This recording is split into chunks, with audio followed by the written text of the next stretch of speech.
It's the middle of the night, the moon is high over the hidden leaf village, and a 12-year-old boy is sprinting through the forest with a giant stolen scroll strapped to his back, convinced, for the first time in his entire life, that he's finally about to be seen as something other than a nuisance, a disappointment, a mistake wearing an orange jumpsuit.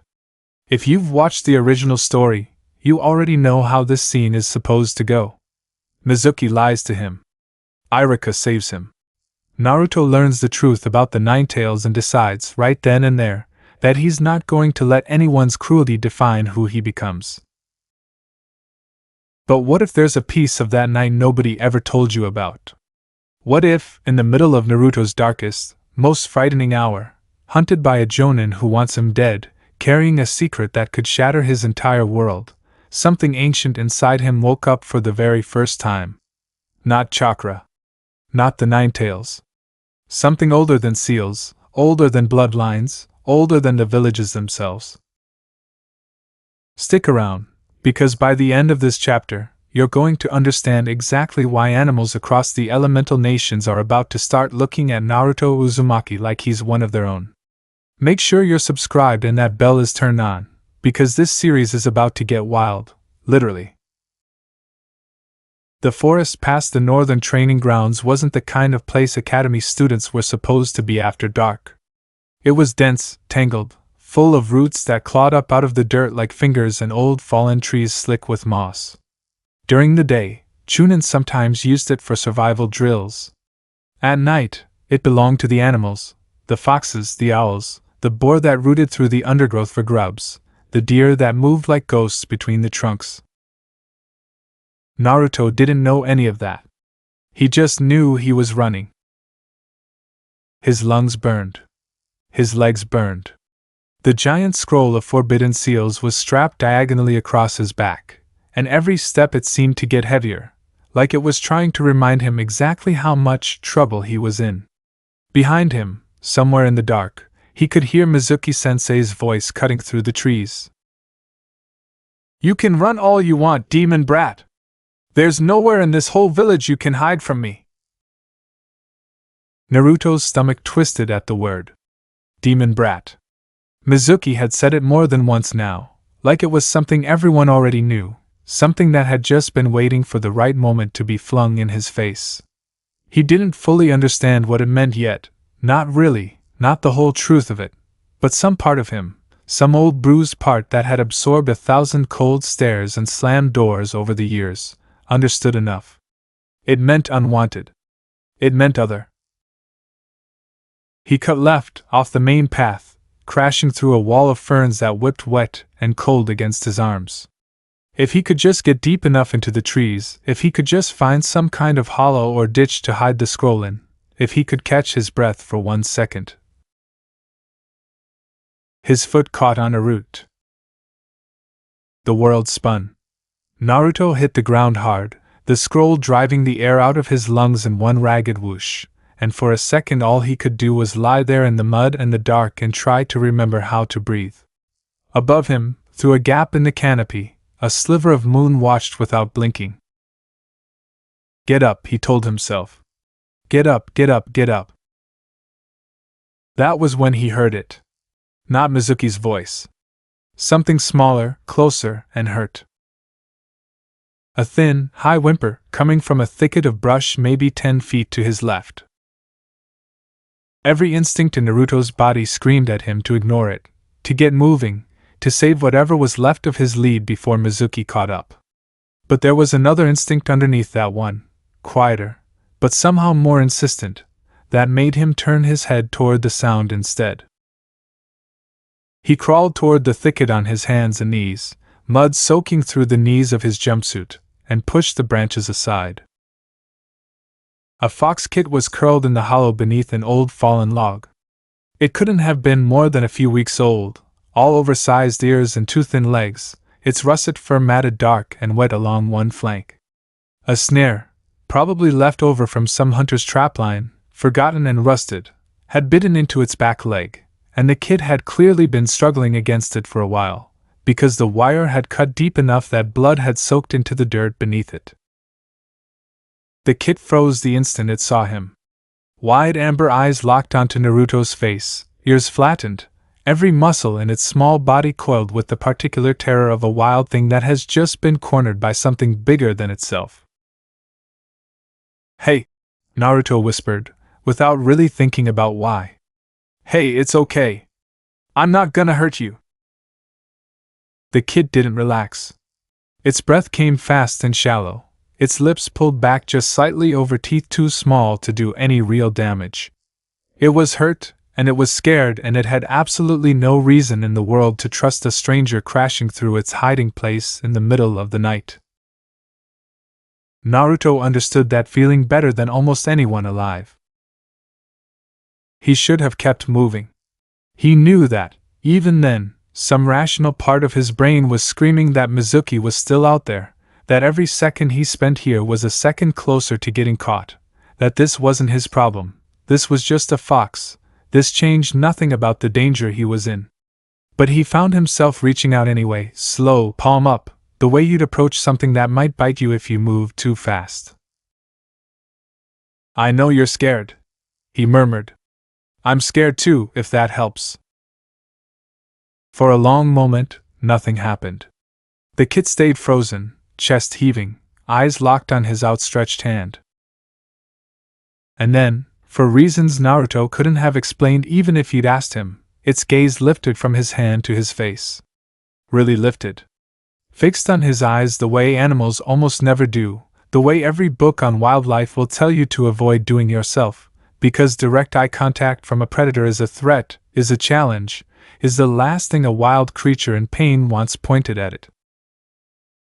Except the kid didn't flinch away. It held Naruto's gaze, and Naruto, feverish with adrenaline, exhausted, half convinced his whole life was about to fall apart around him, held the kid's gaze right back. Something happened.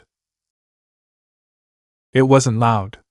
It wasn't a flash of light or a burst of chakra or anything Naruto could have described if he tried, not in that moment.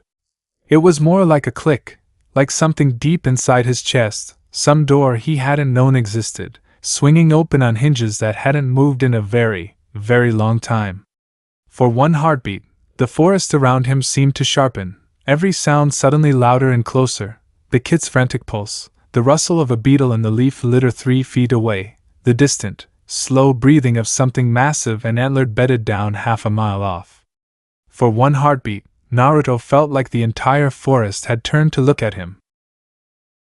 Then it passed, and he was just a boy again, kneeling in the mud next to a hurt fox kid, wondering if he'd imagined the whole thing. The kid had stopped shaking. It watched him with those same amber eyes, but the fear had drained out of them, replaced by something that looked almost like recognition. When Naruto reached toward the wire snare biting into its leg, it didn't pull away. It let him work the metal loose with clumsy, trembling fingers, wincing in sympathy every time the kid twitched from the pain, whispering apologies the whole time like the fox could actually understand him. "There," he breathed, once the wire finally came free. "There, see? All better." The kid tested its leg, limping in a small circle, and then, instead of bolting into the underbrush the way any sane wild animal should have, it pressed itself against Naruto's knee and let out a small, exhausted sound that was somewhere between a whimper and a sigh. Naruto stared down at it, something warm and unfamiliar blooming in his chest, something he didn't have a name for yet. That was when he heard the branches snap behind him. "Found you." Mizuki's voice, close now, close enough that Naruto's whole body went cold. He spun around, scrambling to his feet, instinctively pulling the fox kid up against his chest with one arm even as his other hand went for a kunai he wasn't sure he'd even remember how to use properly. Mizuki stood at the edge of the clearing, a massive Fuma shuriken slung across his back, his face twisted into an expression that had nothing kind left in it at all. "You've caused enough trouble for one night, demon," Mizuki said, stepping closer. "Hand over the scroll. Then maybe I'll make it quick." Naruto's mind raced. He was outmatched. He knew that. Everyone knew that. A failing academy student against a Jonin-level Chunin instructor wasn't even a fight, it was just a formality before the ending. He had no plan. He had no backup. All he had was a giant scroll he barely understood, a stolen jutsu he'd only half learned, and a wounded fox kit trembling against his ribs. And then, in the trees around the clearing, something began to move. At first Naruto thought it was his imagination, shadows shifting, branches swaying in a wind that wasn't there.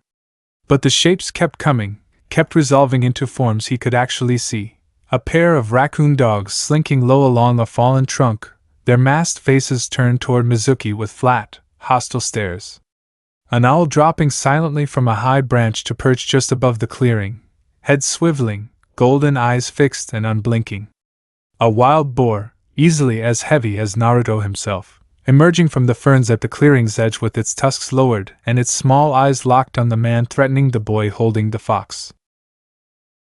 Mizuki faltered, just slightly, glancing around at the sudden gathering of animals with the confused unease of a man who has no idea what he's looking at. "What is this?" he muttered. "Some kind of trick?" It wasn't a trick.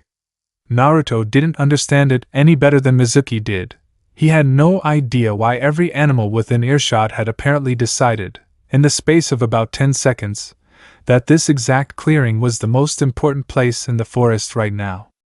All he knew was that the fox kit in his arms had gone very still, watching Mizuki with an intensity that seemed too old for something so small, and that somewhere behind his ribs, that same warm, unfamiliar feeling from a moment ago had sharpened into something closer to a command.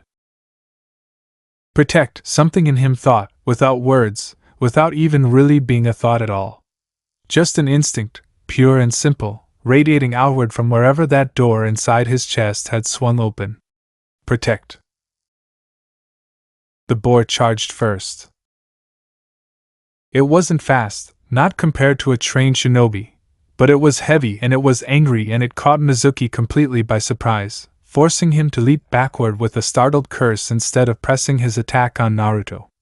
The owl dove next, talons raking toward Mizuki's face, forcing him to throw up an arm to shield his eyes. The raccoon dogs darted in low, snapping at his ankles, more of a nuisance than a real threat but enough to keep him off balance, enough to buy time that Naruto, frozen, stunned, still clutching the fox kit against his chest, didn't even fully understand he needed. "What is this?" Mizuki bellowed, swatting at the owl, stumbling back from the boar's second charge. "Some kind of jutsu? Some kind of—" He never finished the sentence, because that was the exact moment Irika arrived. If you've seen the original scene, you know roughly what happened next.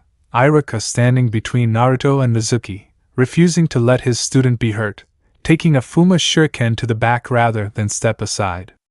You know Mizuki's lies unraveling, the truth about the Nine Tails finally spilling out into the open air, Naruto's whole understanding of his own life cracking down the middle and reforming into something new.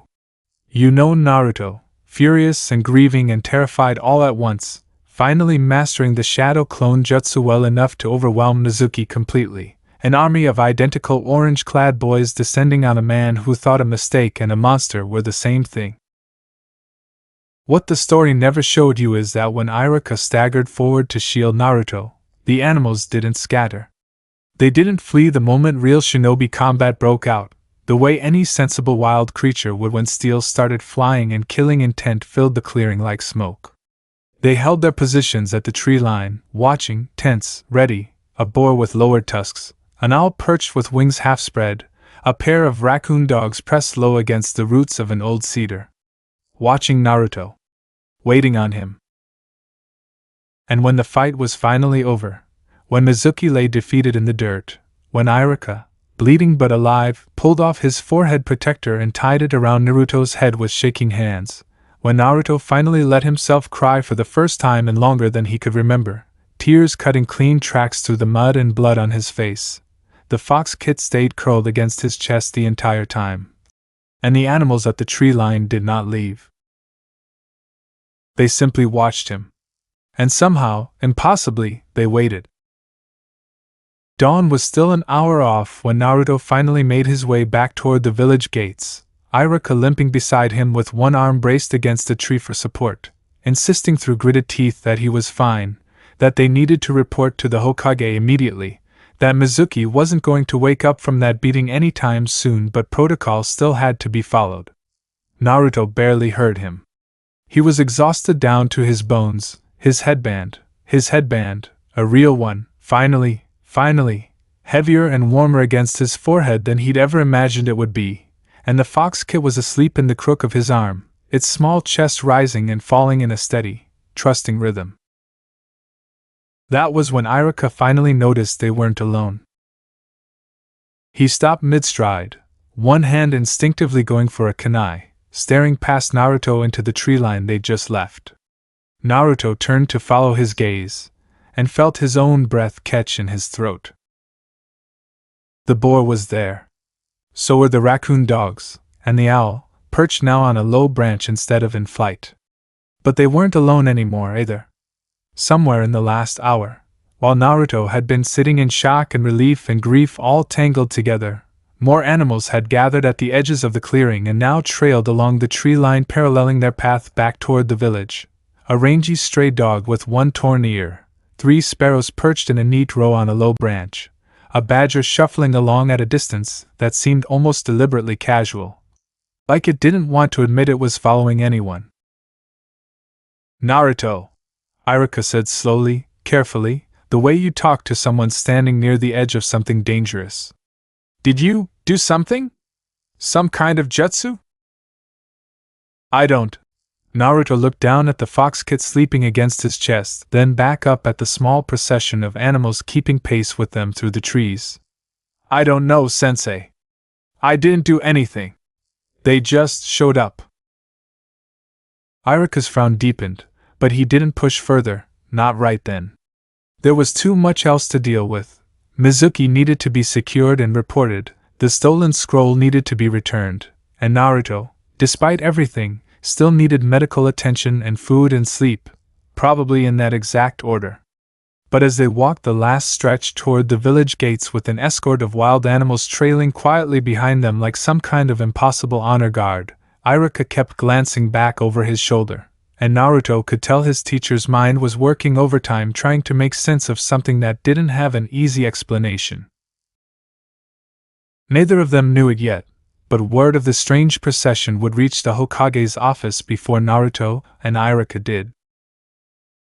The third Hokage was not an easy man to surprise. Decades of leading a hidden village through war, peace, and everything unpleasant in between had left Hiruzen Sarutobi with a fairly deep well of composure, the kind of steady, unshakable calm that came from having already seen most of what the world could throw at a person. He had watched students become legends and legends become corpses. He had signed treaties and buried friends. Very little rattled him anymore. The report waiting on his desk that morning rattled him. Multiple wild animals observed accompanying Genin Uzumaki, Naruto, and Chunin Yumino, Iruka from the northern training grounds to the village gate. Animals include 1 gray wolf, 1 badger, 3 sparrows, 2 raccoon dogs, 1 barn owl, 1 stray canine, and 1 fox kit carried by the genin. Animals dispersed at the gate checkpoint without incident, but were observed maintaining visual contact with the genin for the duration of travel. Hiruzen read it twice.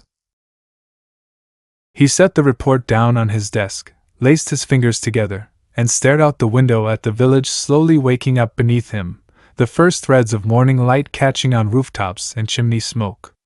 There were a great many things about that night's events that demanded his attention, Mizuki's betrayal chief among them, the theft of the forbidden scroll, the revelation of village secrets to a genin who hadn't yet been formally cleared for that knowledge. All of that would need careful handling. But it was the animals that lodged in his mind and refused to leave. He had lived long enough, and read deeply enough into the old records of Konoha's founding, to know that summoning contracts weren't the only relationship a person could hold with the animal world. The founding legends spoke of an older bond, something that predated the formal contracts the great clans and Sannin now carried, a fragment of the world as it had existed before humans and beasts had drawn such firm lines between themselves. It was the stuff of half-remembered folklore now, the kind of story told to children and shrugged off by serious shinobi as superstition. He had never expected to see even a shadow of it play out in his own village, let alone attached to this particular boy. There was, of course, an obvious and uncomfortable possibility hovering at the edge of his thoughts, that this had something to do with what Naruto carried sealed inside him. But the report made no mention of anything resembling the Nine-Tails' malevolent chakra, no killing intent, nothing that matched the accounts from 12 years ago. If anything, the animal's behavior sounded almost protective, almost loyal. Hiruzen exhaled a long, slow breath and reached for his pipe out of old habit before remembering, with a small grimace, that he'd promised his physician he'd cut back. He set it down again, unlit, and instead reached for a fresh sheet of paper. There was someone who needed to hear about this. Someone who had spent years studying exactly this kind of anomaly, who might actually know what to make of a boy who animals seemed to recognize on sight. Jiraiya, he wrote, there is something you'll want to see for yourself. You're probably wondering the same thing Hiruzen was wondering, and honestly, the same thing Naruto himself would spend the next several days wondering. What exactly happened out there in the forest? Was it luck? Coincidence? Some kind of side effect of the chakra surge from mastering the shadow clone jutsu under extreme stress? Or was it something else entirely? Something that had been sitting dormant inside Naruto his whole life, waiting for exactly the right moment, the right desperation, the right creature locking eyes with him at exactly the right second, to finally wake up? If you've got a theory, drop it in the comments below, because trust me, by the end of this series you're going to want to look back and see how close you got. For now, though, let's get back to Naruto, because a good night's sleep, a warm bowl of ramen, and a brand new headband were about to run headfirst into a problem he hadn't seen coming. The fox kit would not leave. Naruto had assumed, somewhere in the exhausted, adrenaline-soaked haze of that first morning, that once he got some rest and the kit's leg had a chance to heal, it would trot off back into the forest where it belonged, the way wild animals were supposed to do. That was, after all, the natural order of things. Boys didn't keep wild fox kits. Boys who lived alone in a cramped apartment with barely enough space for themselves, let alone a fast-growing predator, absolutely didn't keep wild fox kits. Except the kid had other ideas. It followed him home that first morning, limping gamely along at his heels the entire walk back to his apartment, and when Naruto had tried, gently, apologetically, to nudge it back toward the tree line near the village wall, it had simply sat down in the dirt and stared up at him with those same unblinking amber eyes until he gave up and let it follow him the rest of the way. By the third day, Naruto had stopped trying to convince it to leave.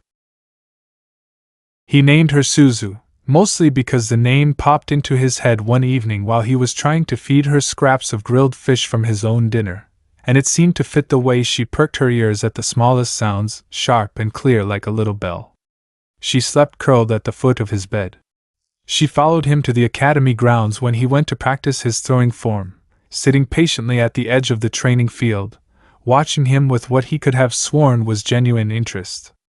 And on the fourth day, when Naruto, restless, still buzzing with the strange electric aftertaste of everything that had happened, decided to wander back out toward the northern training grounds just to see if the feeling from that night had been real or some kind of fever dream, Suzu trotted along at his side the whole way, tail high, completely unbothered by the world beyond him. That was when he found out the fox kid hadn't been the only one.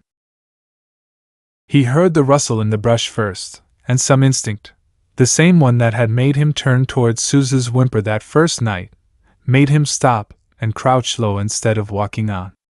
A pair of amber eyes blinked back at him from the ferns, the same badger from that night, watching him with an expression that, on a human face, might have been called curiosity. "Hey," Naruto said softly, more to himself than to the badger. "You're still around here, huh?" The badger didn't run. It shuffled a few steps closer instead, sniffing at the air, and Naruto found himself crouching down to its level, palm out, the exact same gesture that had worked on Suzu. For a long, suspended moment, the badger simply studied him. Then, very deliberately, it closed the distance and pressed its blunt snout against his open hand. Naruto felt that same click again, smaller this time, quieter, but unmistakably the same sensation as that first night in the clearing. Like a door swinging open somewhere behind his ribs, and something on the other side of that door recognizing him, accepting him, folding itself into whatever strange new thing was happening inside him. He sat back on his heels, staring at the badger, at Suzu watching from a few feet away with what might have been approval, and felt a slow grin spread across his face, the first genuinely delighted, unguarded grin he could remember having in longer than he wanted to think about. "Okay," he said, mostly to himself. "Okay, that's definitely something." Word travels fast in a village full of shinobi trained to notice things other people miss, and it didn't take long for whispers to start circulating about the strange boy and his growing collection of animal companions. Some of it was harmless curiosity, academy classmates asking Naruto, with genuine wonder rather than mockery for once, whether it was true that a fox followed him everywhere now. Some of it was less kind. There were always going to be people in Konoha who looked at anything unusual attached to Naruto Uzumaki and saw confirmation of their worst assumptions rather than anything worth celebrating. That tension came to a head about a week later, on an unremarkable afternoon that started out like any other, and very nearly didn't end that way. Naruto had gone to the market to pick up groceries, instant ramen, mostly, along with a bit of fish for Suzu, who had developed opinions about her diet that Naruto found both exhausting and secretly endearing. The badger, whom he'd taken to calling Bo for reasons he couldn't fully explain even to himself, had taken to trailing him on these trips too, ambling along a few steps behind with the unbothered confidence of an animal who had apparently decided the village belonged to him now. It was Bo's presence, more than Suzu's, that seemed to set people on edge. A fox kit was one thing, small, cute, easy to write off as some kind of quirky pet. A full-grown badger padding through the middle of a crowded market street was something else entirely, and Naruto could feel the stares following him the moment he stepped past the first row of stalls. Uzumaki. The voice belonged to a man Naruto vaguely recognized, a merchant whose stall he'd tried to buy from once before, months ago, only to be waved off with a curt excuse about being out of stock, an excuse that had evaporated the moment the next customer stepped up. The man was standing with his arms crossed, blocking the narrow path between two stalls, and the look on his face was the kind Naruto had learned, over the years, to brace himself against. "You can't bring that animal through here," the man said, jerking his chin toward Bo. "This is a market, not some kind of forest. People are trying to shop." "He's not doing anything," Naruto said, keeping his voice level, though something tight and familiar was already coiling in his chest. "He's just walking. He's a wild animal in the middle of a public street, is what he is." The man's eyes flicked from Bo to Suzu, curled comfortably in the crook of Naruto's arm, and then back to Naruto himself, and something in his expression curdled further. "Figures you'd be the one dragging beasts around the village. Birds of a feather, right?" A couple of the nearby stall owners chuckled, low and ugly, and Naruto felt his face go hot. He knew what the man was implying, even if he wasn't saying it outright, knew the shape of the insult even without the specific word attached to it, because he'd heard variations of it his whole life. Monster. Demon. Beast. Apparently now it extended to the actual animals following him too. "They're not hurting anyone," Naruto said again, quieter this time, the fight draining a little out of his voice even as something else, something sharper, started to take its place. "Not yet," the man said. "But everyone knows wild animals are unpredictable. Who's to say that badger doesn't turn around and bite someone's kid? Who's responsible then?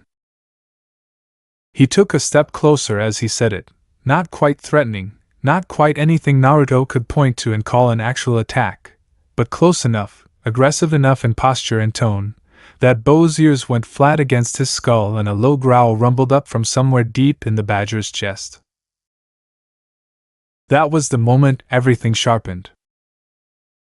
Naruto felt it happen almost the same way it had happened in the forest that first night, that same electric awareness spreading outward from his chest, except this time it wasn't just Bo and Suzu he was suddenly, impossibly conscious of. It was every animal within the sound of his heartbeat.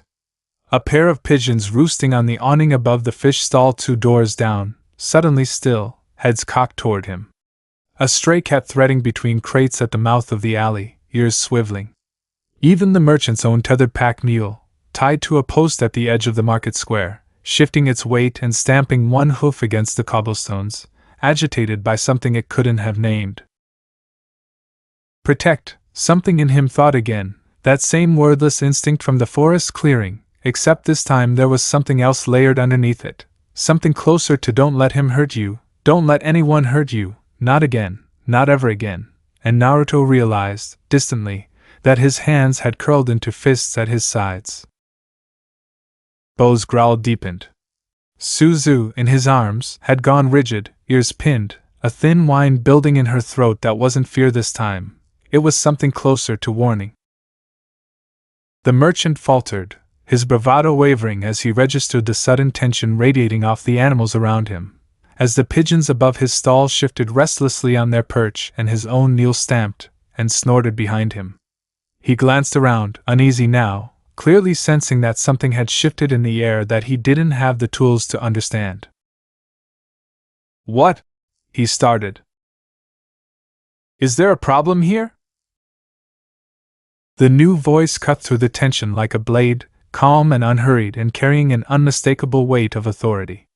Naruto turned, along with half the market, to see a tall man with wild white hair and a heavy red vest making his way toward them through the crowd, hands tucked into his sleeves, an easy smile on his face that didn't quite reach his sharp, assessing eyes. Naruto had never seen him before in his life. He had absolutely no idea, standing there in that market with his heart still hammering and every animal within 100 feet of him quietly bristling on his behalf, that the man walking toward him was one of the most powerful shinobi in the entire village, a legendary Sannin who had, not 20 minutes earlier, been reading a very strange, very intriguing letter from the Hokage himself, and had come looking for exactly this kind of scene. The merchant, to his credit, seemed to recognize the newcomer immediately, and every trace of confidence drained out of his posture in an instant. Jiraiya-sama, he stammered. No problem, I was just about to apologize for blocking a customer's path, I'm sure, Jiraiya said pleasantly, though there was something underneath the pleasantness that made the merchant flinch. Wouldn't want word getting around that stalls in this market don't serve every villager equally. Bad for business, that kind of talk. The merchant swallowed hard, glanced once, nervously, at Naruto and the still tense animals surrounding him, and mumbled something that might have been an apology before retreating hastily behind his stall. Naruto stared up at the stranger, still catching his breath, still feeling the strange electric hum of every nearby animal's attention pressing against the edges of his awareness like static. He managed. Thanks. Who are you? The man's smile widened into something more genuine, more curious, as his gaze swept deliberately over Bo, still positioned protectively at Naruto's side, over Suzu curled tense in his arms, over the pigeons still watching from the awning above and the mule still shifting restlessly at its post. Name's Jiraiya, he said. And you, kid, are apparently a lot more interesting than the report on my sensei's desk let on. Naruto blinked. Wait, what report? What are you talking about? Jiraiya crouched down slightly, bringing himself closer to eye level, his gaze flicking once more between Naruto's face and the animals gathered protectively around him, animals that, even now, hadn't fully relaxed, hadn't stopped watching the departed merchant with wary, lingering attention, hadn't stopped orienting themselves, every single one of them, around the boy at the center of it all. "Tell you what," he said, straightening back up, that curious, calculating gleam still bright in his eyes. "How about you and me grab something to eat, and you tell me everything that happened out in that forest a week ago? Because unless I'm very much mistaken, kid, you just did something I haven't seen in a very, very long time." Ichiraku Ramen at dusk was about as close to paradise as Naruto's world got, and it took Jiraiya exactly one visit to understand why. The old man, though Naruto quickly learned, old man, was a phrase Jiraiya took real offense to, folded himself onto a stool with the easy confidence of someone who owned the place, ordered 2 bowls without asking what Naruto wanted, and then sat there for a long, quiet moment just watching him. Not in the way people usually watched Naruto. Not with suspicion, not with that careful, distant wariness he'd grown so used to that he barely noticed it anymore except in its absence. Jiraiya watched him the way you'd watch something rare. Something worth paying attention to. "So," Jiraiya said finally, once the bowls arrived and Suzu had settled contentedly under the stool at Naruto's feet, gnawing on a strip of grilled fish Naruto had passed down to her without even thinking about it. "Tell me what happened. All of it. Don't leave anything out because you think it sounds stupid." Naruto told him. The scroll Mizuki, the chase through the forest, the fox kit tangled in the snare, that strange click he still didn't have words for. He told him about the animals gathering at the tree line, about the boar's charge, about the way none of them had scattered even when real fighting broke out. He told him, a little more hesitantly, about the market and the merchant, and the way every pigeon on that awning had gone rigid the second his temper had started to fray. Jiraiya listened to all of it without interrupting, chopsticks paused halfway to his mouth more than once, his expression sharpening with every new detail. "And this feeling," he said, once Naruto finally ran out of things to say. "This click, or whatever you want to call it. Does it happen every time you look an animal in the eye?" Naruto frowned, turning the question over. "No. I mean, I've looked lots of animals in the eye. Nothing happened with most of them. It only happened with Suzu and Bo, and both times I was..." He trailed off, uncomfortable. "Scared," Jiraiya finished for him, not unkindly. "Or something close to it. High emotion. Adrenaline." "Yeah. I guess." Jiraiya nodded slowly, setting his chopsticks down, his gaze drifting somewhere distant for a moment, the look of a man cross-referencing something in his memory against everything he was hearing. "There are old stories," he said eventually. "Older than the summoning contracts most of us use now. Stories about a time before the split, before humans and beasts drew such hard lines between each other. Every summoning clan traces its bond back to some version of that split, one way or another. The toads, the slugs, the snakes, every contract is basically a formalized echo of something that used to be a lot less structured. A lot more instinctive." "So you're saying I'm old?" Naruto asked, baffled. Jiraiya barked out a laugh. "I'm saying whatever's inside you might be a fragment of something that predates all of it. I can't prove that yet. Might just be some kind of Uzumaki quirk nobody's ever documented before. Your clan's always been full of surprises even the Leaf never fully understood. Could take me a while to figure out which one it is." He fixed Naruto with a look that was, for just a second, entirely serious. "Either way, kid, I want you to keep this quiet. Not because it's shameful, because it's valuable, and valuable things attract the wrong kind of attention if they're not handled carefully. You understand?" Naruto, who had spent his entire life being either ignored or resented, wasn't entirely sure what to do with the sudden, novel sensation of being considered valuable. He nodded anyway, mostly because Jiraiya's tone made it clear this wasn't a request. Good, Jiraiya said, relaxing back into his usual easy grin. Now finish your ramen. I've got some testing to do, and the old man's going to want a full report by morning.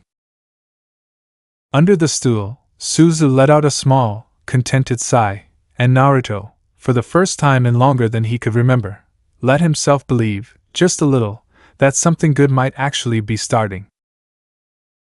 Graduation came and went the way it always does in this story, with Naruto scraping through thanks to the variability that had nearly gotten him killed a week earlier, and if you've watched the original series you already know what came next: Team 7, Kakashi Hatake, and a bell test designed to fail 2 out of 3 genin on principle. What you might not know is that Naruto almost didn't need the bell test at all. He arrived at the training ground that morning with Bo trailing a respectful distance behind him and Suzu tucked into the collar of his jacket, and the moment Kakashi caught sight of the badger settling into a patch of shade at the tree line, something flickered across the Jonin's single visible eye that Naruto couldn't quite read. Interesting entourage, Kakashi said mildly, setting the alarm clock on its stump. They just kind of follow me around now, Naruto said, a little defensively, bracing for the mockery he was used to. It didn't come. Kakashi's gaze lingered on Bo a moment longer, thoughtful in a way that made Naruto suspect, correctly, as it turned out, that his new sensei had already read the report Hiruzen had circulated among the Jonin instructors. The bell test itself unfolded almost exactly the way it was always going to: Sasuke sulking in the underbrush, calculating and cold, Sakura paralyzed by a genjutsu that convinced her Sasuke was dying somewhere nearby, Naruto charging in headfirst with more enthusiasm than sense, getting strung upside down from a tree for his trouble. But there was one small moment, easy to miss if you weren't paying close attention, that hinted at what was coming. While Naruto dangled by one ankle, furious and humiliated, a sparrow landed on the branch just above him, the same species, if not the exact same bird, as the ones that had watched from the market awning. It cocked its head, studying him with bright, curious eyes, and Naruto, caught somewhere between rage and embarrassment, found himself locking eyes with it out of sheer reflex. The click was faint this time. Quieter than the forest, quieter than the market. But it was there, a thin thread of awareness settling into place, and for just a moment, Naruto's mind filled with a strange, disorienting flash of the clearing from above, Sakura frozen near a stream, Sasuke crouched in a hollow tree 20 yards south, Kakashi's chakra signature moving unhurried through the brush towards Sasuke's position.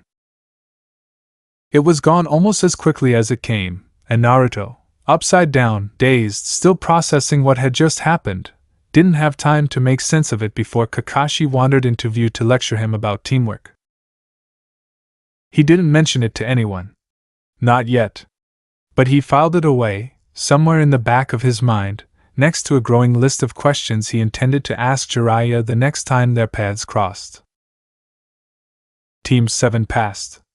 Barely, and only because Naruto, despite everything, refused to let his teammates go hungry even when it cost him his own meal, which was, in its own roundabout way, exactly the kind of thing Kakashi had been testing for all along. If you've never had the particular pleasure of chasing down a cat named Tora, let me paint the picture for you. Tora belonged to the Fire Country's feudal lord's wife, was approximately the size and temperament of a furious throw pillow, and had earned a village-wide reputation among genin teams as the single most miserable D-rank mission in existence. Tora didn't just run from capture. Tora seemed to actively relish the chase, darting through alleys and up trees and across rooftops with the gleeful malice of a creature who knew, on some fundamental level, that it held all the power in this relationship. Team 7's first attempt at catching Tora went about as well as every other team's first attempt, which is to say, it was a disaster. Sakura got a face full of claws. Sasuke lost his footing on a rooftop and nearly took Naruto down with him. Kakashi stood off to the side reading his book, offering exactly zero help, which Naruto had quickly come to understand was more or less his sensei's default setting for anything that wasn't life-threatening. By the third failed attempt, Naruto was furious, scratched up along both forearms, and thoroughly done with being outmaneuvered by an animal roughly the size of his own head. "Okay," he snapped, staring down the alley where Tora had vanished for what felt like the 100th time. "Okay, fine. New plan." "What new plan?" Sakura demanded, nursing a fresh scratch on her cheek. "We've tried everything." "Not everything," Naruto muttered, and before Sasuke could ask what that was supposed to mean, he closed his eyes, took a breath, and reached, not physically, but with that same strange internal instinct he'd been quietly practicing ever since that sparrow on the training ground branch, toward wherever Tora had gone to ground. He didn't fully understand what he was doing. It wasn't like calling out loud, and it wasn't quite like thinking a thought at someone. It was closer to offering something, an invitation, a kind of open door, the same wordless "I see you, I'm not a threat" signal that had worked on Suzu, on Bo, on that sparrow on the training ground branch. He pushed that feeling outward, toward the alley, toward the small furious heartbeat he could somehow, faintly, sense hiding behind a stack of crates 20 feet away. For a long moment, nothing happened. Then Tora padded out from behind the crates, tail lashing, ears flat, and walked directly up to Naruto's feet, sat down, and looked up at him with an expression that could only be described as deeply, personally offended. Sasuke's jaw actually dropped. Sakura made a sound somewhere between a laugh and a gasp. Even Kakashi lowered his book, one eyebrow arching with visible interest. "Huh," Kakashi said, closing the book entirely now. Naruto scooped Tora up, carefully, mindful of those claws, and the cat, to everyone's collective disbelief, allowed it, settling into his arms with a put-upon huff, as if this had been Naruto's idea all along, and it was simply too tired to argue. "How did you do that?" Sakura asked, staring at Naruto like she'd never quite seen him before. Naruto opened his mouth to answer, and hesitated, remembering Jiraiya's warning about keeping this quiet, about being careful who knew and how much they knew. He said, scrambling. "Cats just like me, I guess." It was, obviously, a terrible lie, made significantly worse by the fact that Sasuke's eyes had narrowed with the particular intensity of someone filing away a puzzle piece for later use. Naruto didn't miss it. Neither, judging by the sharp, assessing look he gave Naruto over the top of his book, did Kakashi. But nobody pushed the point right then, and Tora was delivered, squirming with fresh indignation the moment they reached the mission office, as if the brief truce with Naruto had officially expired, and the feudal lord's wife wept with relief in a way that would have been touching if it hadn't been the 7th time this month. That night, walking home with Bo and Suzu trailing at his heels, Naruto found himself smiling in a way that had nothing to do with ramen or pranks or anything that usually made him this happy. It was the look on Sakura's face. The way Sasuke, who barely acknowledged him on a good day, had actually looked at him, really looked for the first time since they'd become a team. Maybe, Naruto thought, this thing waking up inside him wasn't just about scared animals and lucky snares. Maybe it was about to become something that made people finally see him. He had no idea, walking home that night, just how right, and how complicated, that thought was about to become. Kakashi Hatake was not, by nature, an easy man to impress. He'd grown up in a shinobi world that had taught him, early and thoroughly, that talent was common and reliability was rare, that flashy ability meant very little if it couldn't be controlled, refined, and relied upon under pressure. He'd read Hiruzen's initial report on Naruto's forest incident with the same measured skepticism he applied to everything, filing it away as interesting, unconfirmed, worth monitoring rather than anything more dramatic. The cat incident changed that calculation somewhat. It wasn't the trick itself that impressed him. Cats were, relatively speaking, easy creatures to read and easy creatures to placate, and there were a dozen mundane explanations he could have reached for if he'd wanted to dismiss it. What impressed him was the speed. 3 genin teams before Team 7 had spent, collectively, over 6 hours failing to catch that same cat over the preceding weeks. Naruto had done it in under a minute, with his eyes closed, without so much as breaking a sweat. That kind of speed suggested something more than a fluke. So a week later, when Team 7 was assigned another routine D rank, clearing an overgrown section of forest trail for a merchant caravan that had complained about bandits using it for cover, Kakashi decided it was time to run a proper test. Split up, he told them, once they'd reached the trailhead. Sasuke, Sakura, you're with me clearing the west stretch. Naruto. He paused, glancing at the boy with an expression Naruto couldn't quite decode. You're taking the east ridge. Report back if you spot anything unusual. Signal flare if it's serious. Sasuke's jaw tightened, visibly unhappy about being separated from what was, in his mind, obviously the more capable half of the team.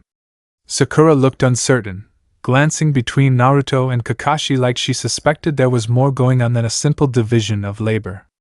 Naruto himself just nodded, a little confused but not about to argue with an actual assignment from his sensei, and headed off toward the ridge with Bo trotting silently at his side.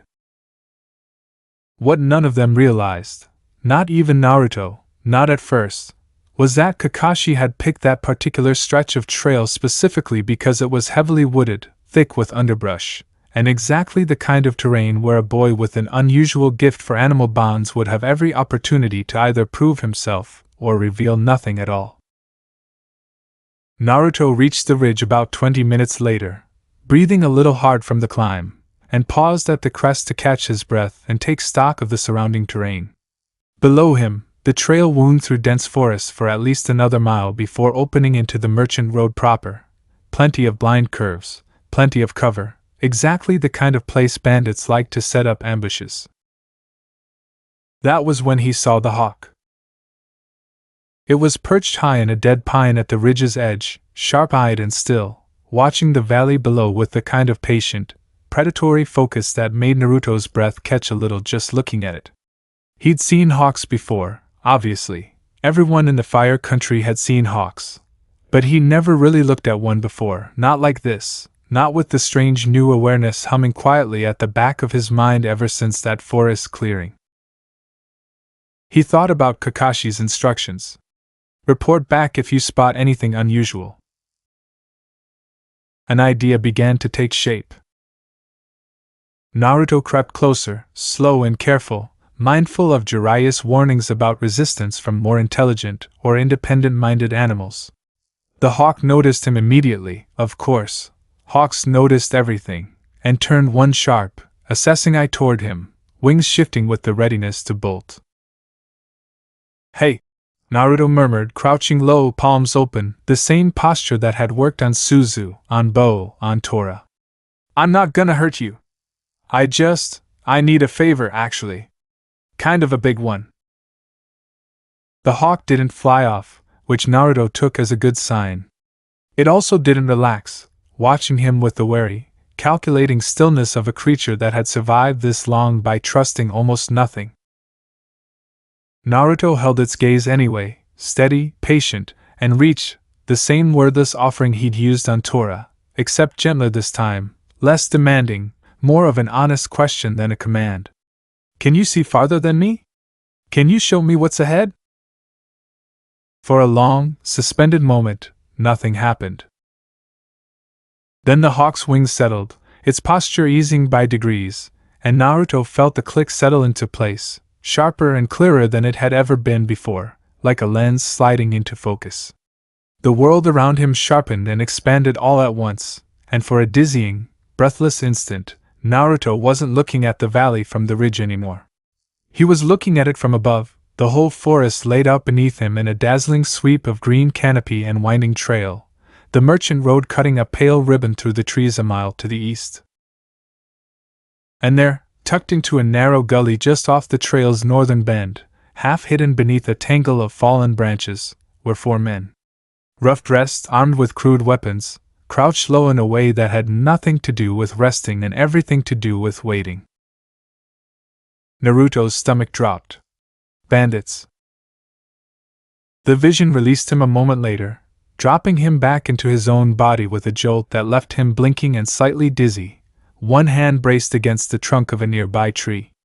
Above him, the hawk let out a single sharp cry and lifted off the dead pine, circling once before settling on a lower branch closer to Naruto, watching him now with an expression that seemed, impossibly, almost approving. "Whoa!" Naruto breathed, staring up at it. Okay, that's incredible. Thank you? Seriously, thank you." He didn't waste time after that. He sprinted back toward the west stretch, Bo keeping easy pace beside him, and found Kakashi and the others just where he'd left them, Sasuke methodically clearing brush with a kunai while Sakura sorted debris into a pile. "Sensei!" Naruto called, skidding to a stop, still catching his breath. "There's people hiding in a gully off the northern bend, 4 of them, armed, waiting near the trail. I think they're the bandits the merchants reported." Kakashi set down the branch he'd been examining, his single visible eye sharpening with immediate, focused attention. "How do you know that?" Naruto hesitated, glancing instinctively toward the hawk that had followed him down from the ridge and now perched in a nearby tree, watching the whole exchange with keen, patient interest. He said. "I asked the hawk to check for me. It showed me. Sort of. I don't really know how to explain it better than that." Sasuke's brush clearing came to an abrupt halt. Sakura's mouth fell open. And Kakashi studied Naruto for a long moment, something calculating and genuinely impressed flickering behind his usual lazy composure, before he finally spoke. "Show me exactly where," he said. "We're not taking chances with an ambush this close to the merchant road." The confrontation that followed was almost anticlimactic by comparison, for amateur bandits were no match for a Jonin and 3 genin who knew exactly where to find them, and the fight was over in less time than it had taken Naruto to convince the hawk to trust him in the first place.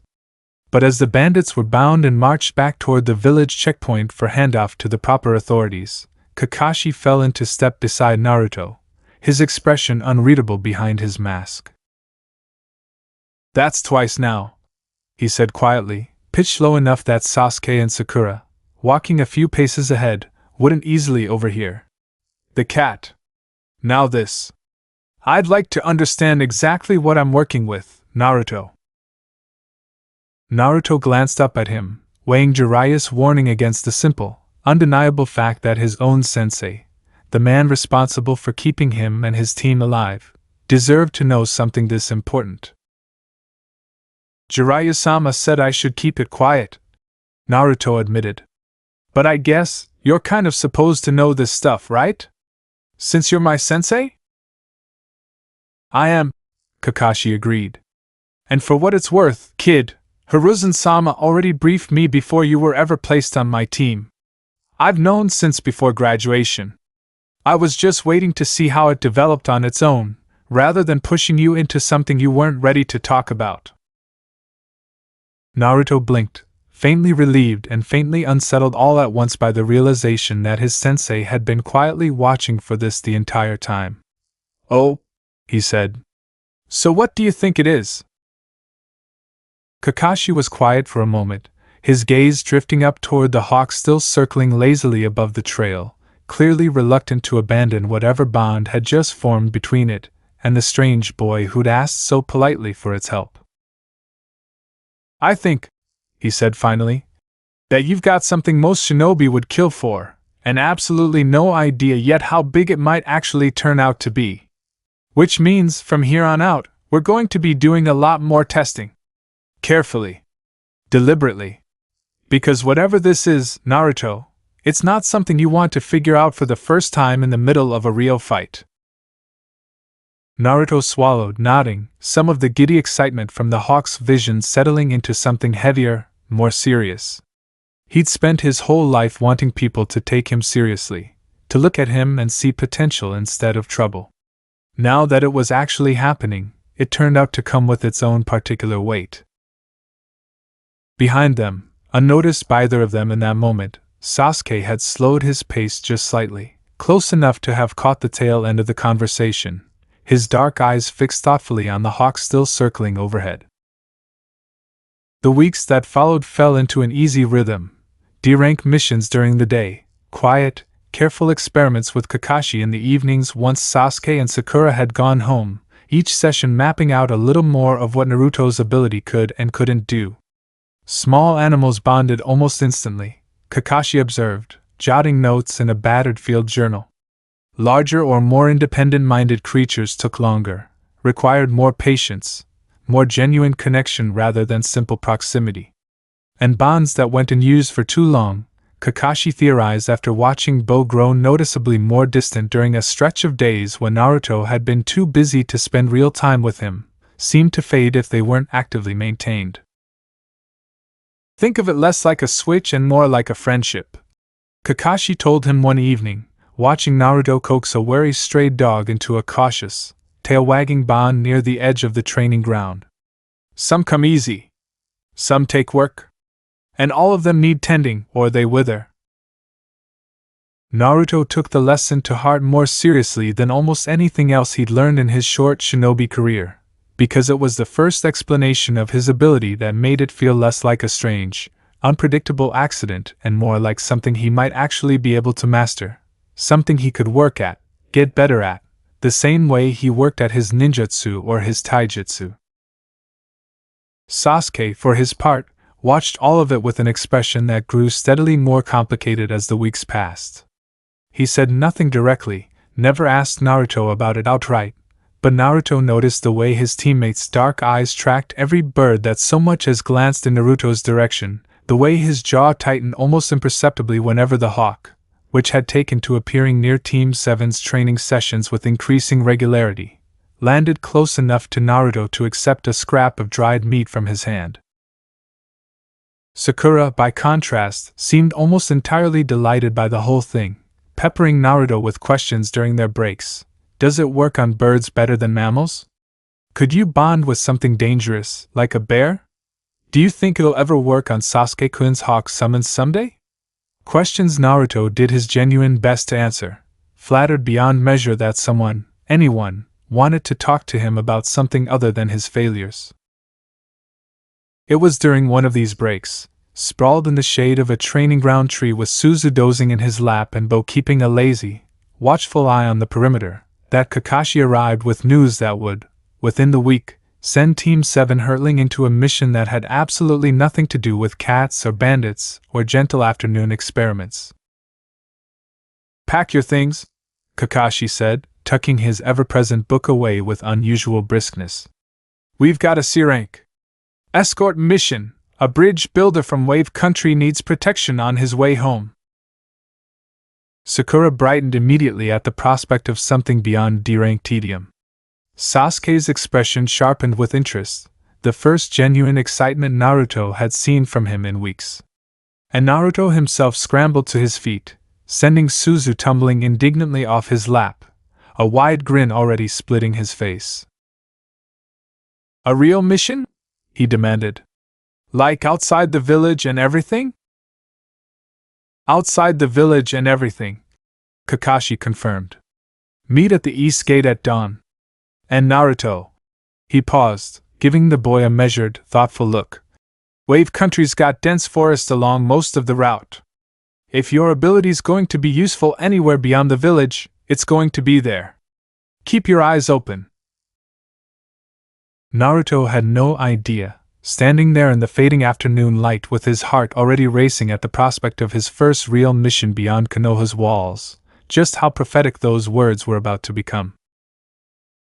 Dawn came bright and cool over the east gate, the kind of clear autumn morning that made the whole village feel briefly, deceptively peaceful.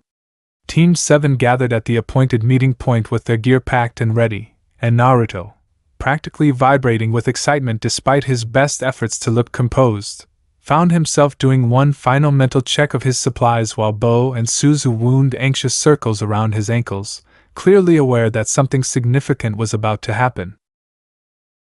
"You're not bringing them, are you?" Sakura asked, eyeing the animals with a mixture of affection and skepticism.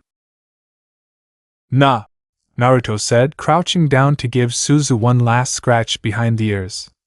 "They'll be okay here. I'll be back before you know it." It wasn't entirely true, and some quiet, instinctive part of him seemed to know it even as he said it, a faint unease settling low in his stomach that had nothing to do with nerves about the mission itself and everything to do with something he couldn't yet name. Suzu, as if sensing the same thing, pressed herself against his ankle with unusual insistence, letting out a small, plaintive sound that made Naruto's chest ache in a way he didn't fully understand. "Hey," he murmured, scooping her up for one last hug before setting her gently back down. "I'll be fine. Promise." The client, when he finally arrived, was not at all what Naruto had pictured a bridge builder to look like.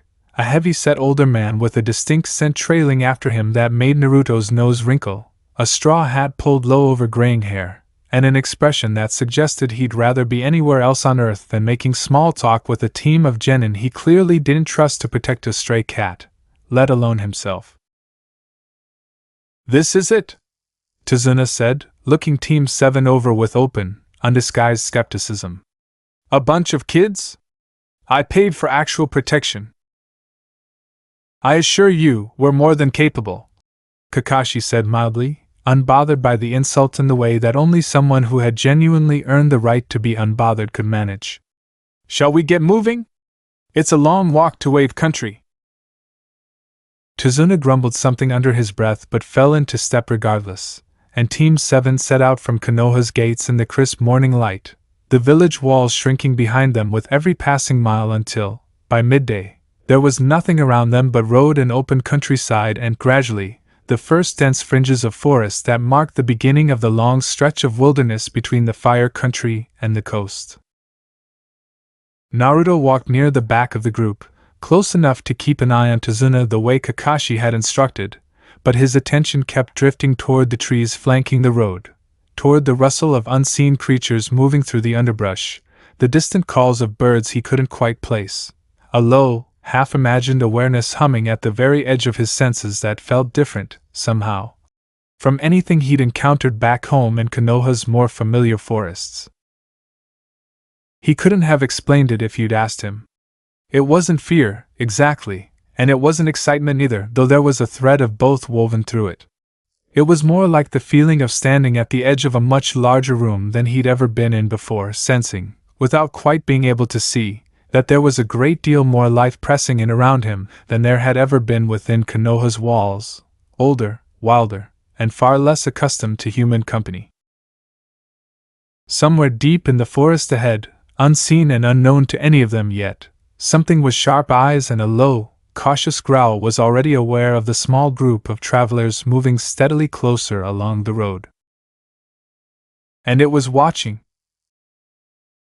By the third day of travel, the road had narrowed into little more than a footpath, hemmed in on both sides by trees so tall and so tightly packed that the midday sun barely reached the ground in anything more than thin, scattered coins of light. Naruto had never seen forests like this before, not the cultivated training grounds around Konoha, not even the wilder stretches near the village's northern border where he'd first met Suzu and Bo. This was old growth, dense and tangled and utterly indifferent to the handful of humans threading their way through it, and it made something in Naruto's chest sit up and pay very close attention. He noticed the puddle before anyone else did, though he hadn't understood what it meant at the time, a stretch of standing water on an otherwise dry road, still and unnaturally clear, gone before he could point it out to Kakashi. He noticed, too, the way the birds had gone quiet a few minutes before two figures dropped out of the trees to attack, chains whipping between them, and he told himself afterward that it had probably been nothing, just forest birds being forest birds. It was only later, once Kakashi had dispatched the two Chunin from the hidden mist with brutal, controlled efficiency and revealed, grimly, seriously, that this mission had just become far more dangerous than any of them had been told, that Naruto started to wonder if the quiet birds had actually been trying to warn him. He didn't say anything about it. Not yet. But he filed it away, The same instinct that had made him crouch towards Suzu's whimper months ago quietly reasserting itself. Pay attention to what the animals are telling you. That night, camped in a small clearing while Kakashi recovered from the chakra exhaustion of holding back a devastating technique against the enemy shinobi, Naruto lay awake long after Sasuke and Sakura had drifted off, staring up at a canopy so thick he could barely make out stars through the gaps. Somewhere out in the darkness, an owl called, a low, mournful sound that seemed to carry for miles in the absolute stillness of the deep forest. Naruto found himself straining to listen, some part of him hoping, without really understanding why, that the sound might mean something. It didn't, not that night. But 4 days later, deep in the woods surrounding Tazuna's village, something would.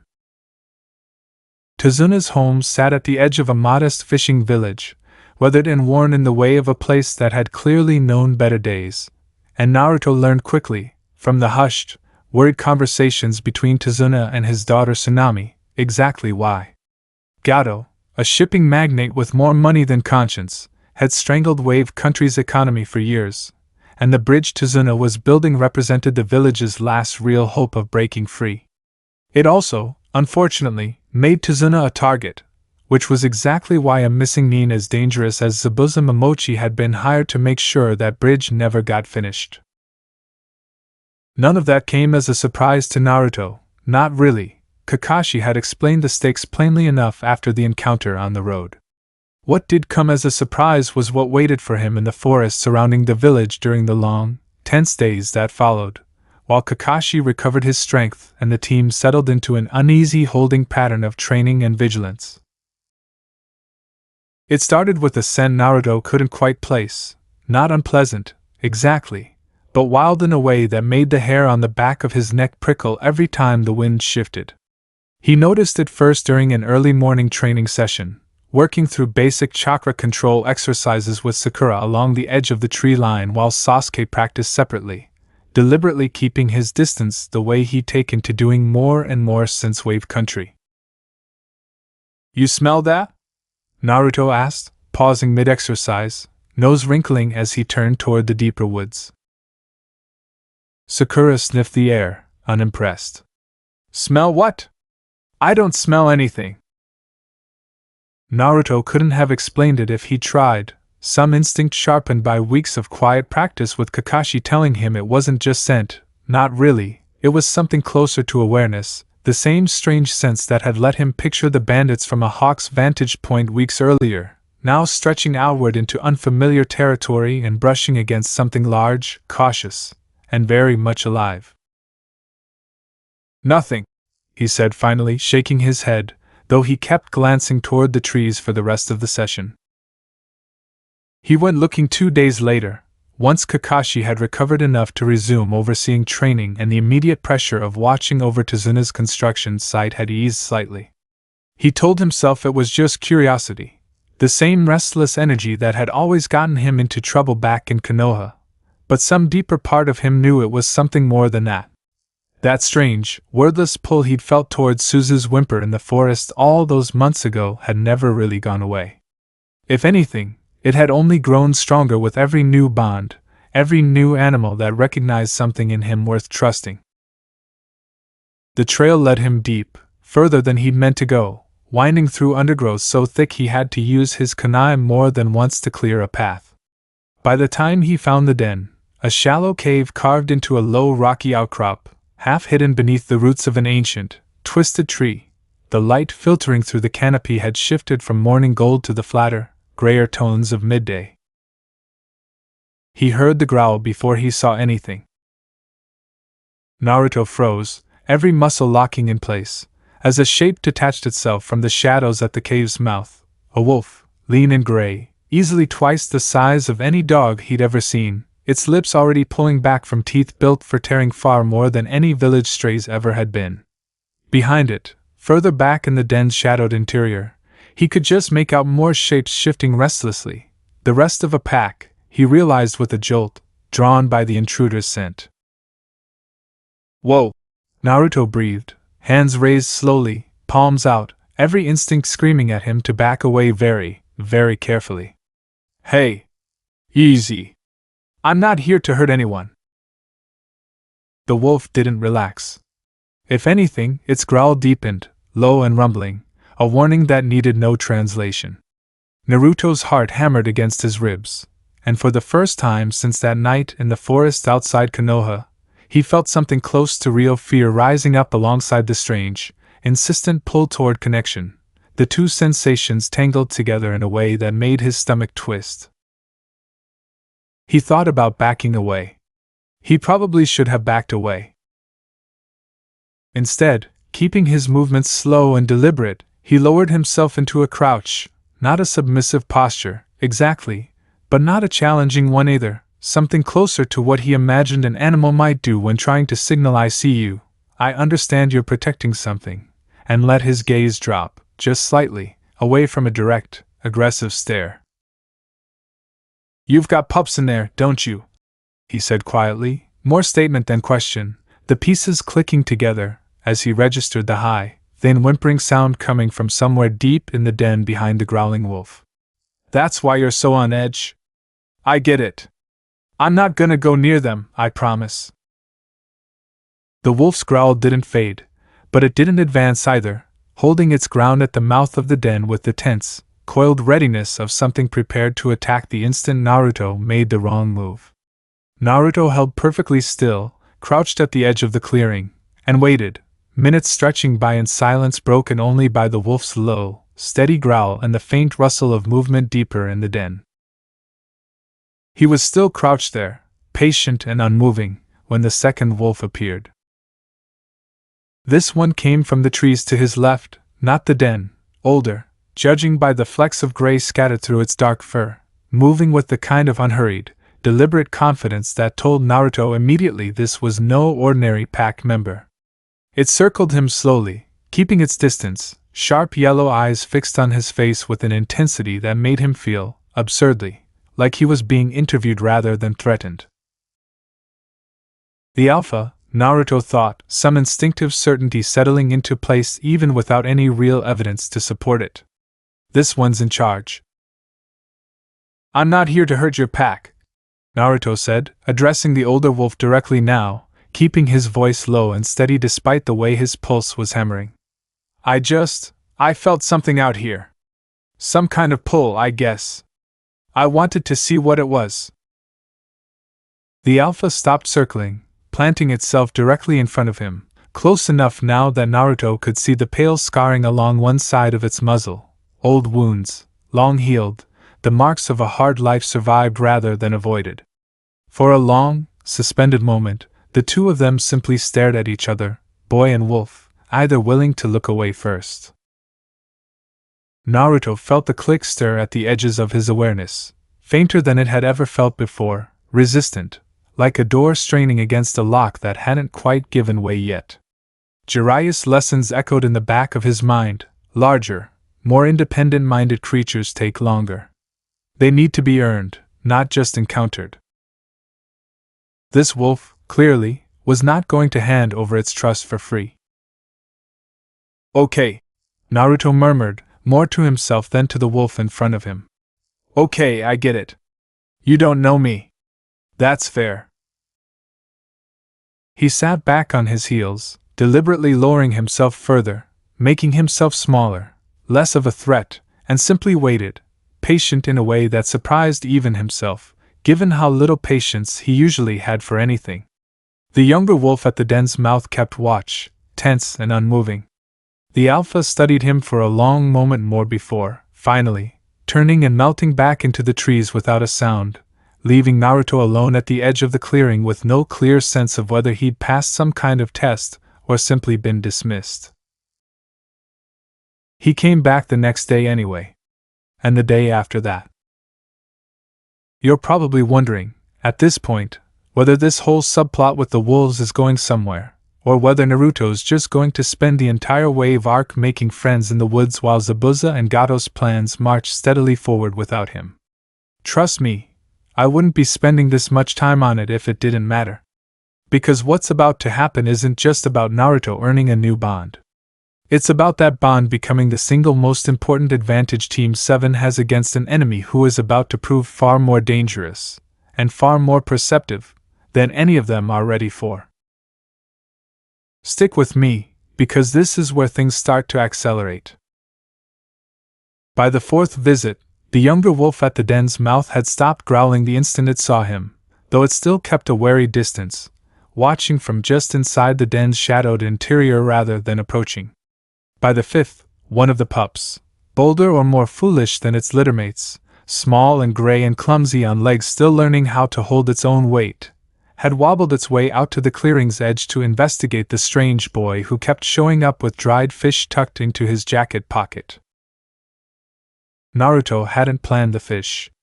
It had just seemed like the kind of thing that might help, and after Suzu's fondness for it, he'd started bringing extra whenever he visited the den, setting small portions down at a respectful distance, and then backing away to let the pack investigate on their own terms. It worked slowly. Trust, he was learning, wasn't something you could rush, no matter how much that strange internal pull urged him forward. The pup that finally approached him directly did so on the sixth day, tumbling out of the den in an uncoordinated sprint that ended with it colliding directly into Naruto's outstretched hand, more by accident than intention. For a moment both of them froze, the pup startled by its own momentum, Naruto barely daring to breathe, and then the pup, apparently deciding that this particular human smelled interesting enough to warrant further investigation, began sniffing enthusiastically at Naruto's fingers. Naruto felt the click settle into place, warm and unmistakable, and grinned so wide his face actually hurt. "Hey there," he whispered, careful not to move too fast, letting the pup set the pace of the whole encounter. "You're a lot braver than your siblings, huh?" Behind the pup, in the shadow of the den's entrance, the mother wolf watched with tense, careful attention, not aggressive anymore, exactly, but not fully relaxed either. It was the alpha, emerging from the tree line a moment later with that same unhurried, deliberate stride, who finally seemed to make a decision. It approached slowly, circling once more, and this time, instead of stopping at a wary distance, it closed the final gap and pressed its scarred muzzle against Naruto's free hand. The click that followed wasn't faint at all. It was the strongest, clearest bond Naruto had formed since that very first moment with Suzu in the forest outside Konoha, a deep, resonant sense of connection that seemed to settle not just into his mind but into something lower, older, more instinctive. For a dizzying second, he caught flashes of the pack's memory, fragmented and wordless. A harsh winter that had claimed half the pack years ago, territory disputes with rival packs long since resolved, the particular vigilance of a mother protecting pups in a world that had never once made things easy for her. "Whoa!" Naruto breathed, blinking hard as the sensation settled. Okay, thank you. Really. I promise I'll take care of you guys. However that ends up working." The alpha regarded him for a long moment, something that might, on a human face, have been called satisfaction settling into its expression, and then turned and padded back toward the den, tail swishing once in what Naruto chose to interpret as approval.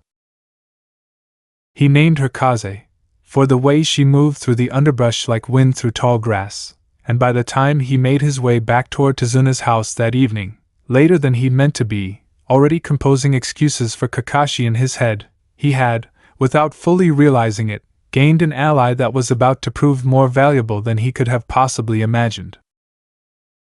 Gado's thugs found the wolf den 3 days later. It wasn't intentional, not exactly, a squad of Gado's hired muscle, sweeping the forest on the lookout for anything that might give them leverage against the village or the bridge crew, had simply stumbled across the den while cutting through unfamiliar terrain, and one of them, apparently deciding that a den full of wolf pups represented either good sport or good leverage, had made the catastrophic decision to try and capture one. Naruto found out about it entirely by accident. He'd gone back to visit Kaze and the pack that afternoon, as had become his habit whenever training allowed, and the moment he crossed into the clearing he knew immediately that something was very wrong. The usual calm of the dense site had been replaced by chaos, snapped branches, scattered dried fish, the acrid tang of fear scent hanging thick in the air, and Kaze herself pacing at the mouth of the den with blood matting the fur along one shoulder, her growl a low, continuous rumble of fury and pain. Kaze! Naruto sprinted the final distance, dropping to his knees beside her, hands hovering uselessly over the wound as his mind raced through everything he half remembered from basic field medicine. What happened? Who did this? He didn't need her to answer in words. The bond between them, strong now, clear, let a flood of fragmented impressions wash over him the moment his hand made contact with her fur. Rough men crashing into the clearing, a net thrown toward the den's entrance, the pup he'd first bonded with, the bold, clumsy one, snatched up and dragged away while Kaze fought desperately, taking a wound meant to cripple her, before the men retreated with their prize, laughing, back toward the logging road that cut through the forest half a mile east. Rage, hot and immediate, flooded through Naruto's chest. They took him, he said, mostly to himself, standing so fast his vision swam. They actually took him.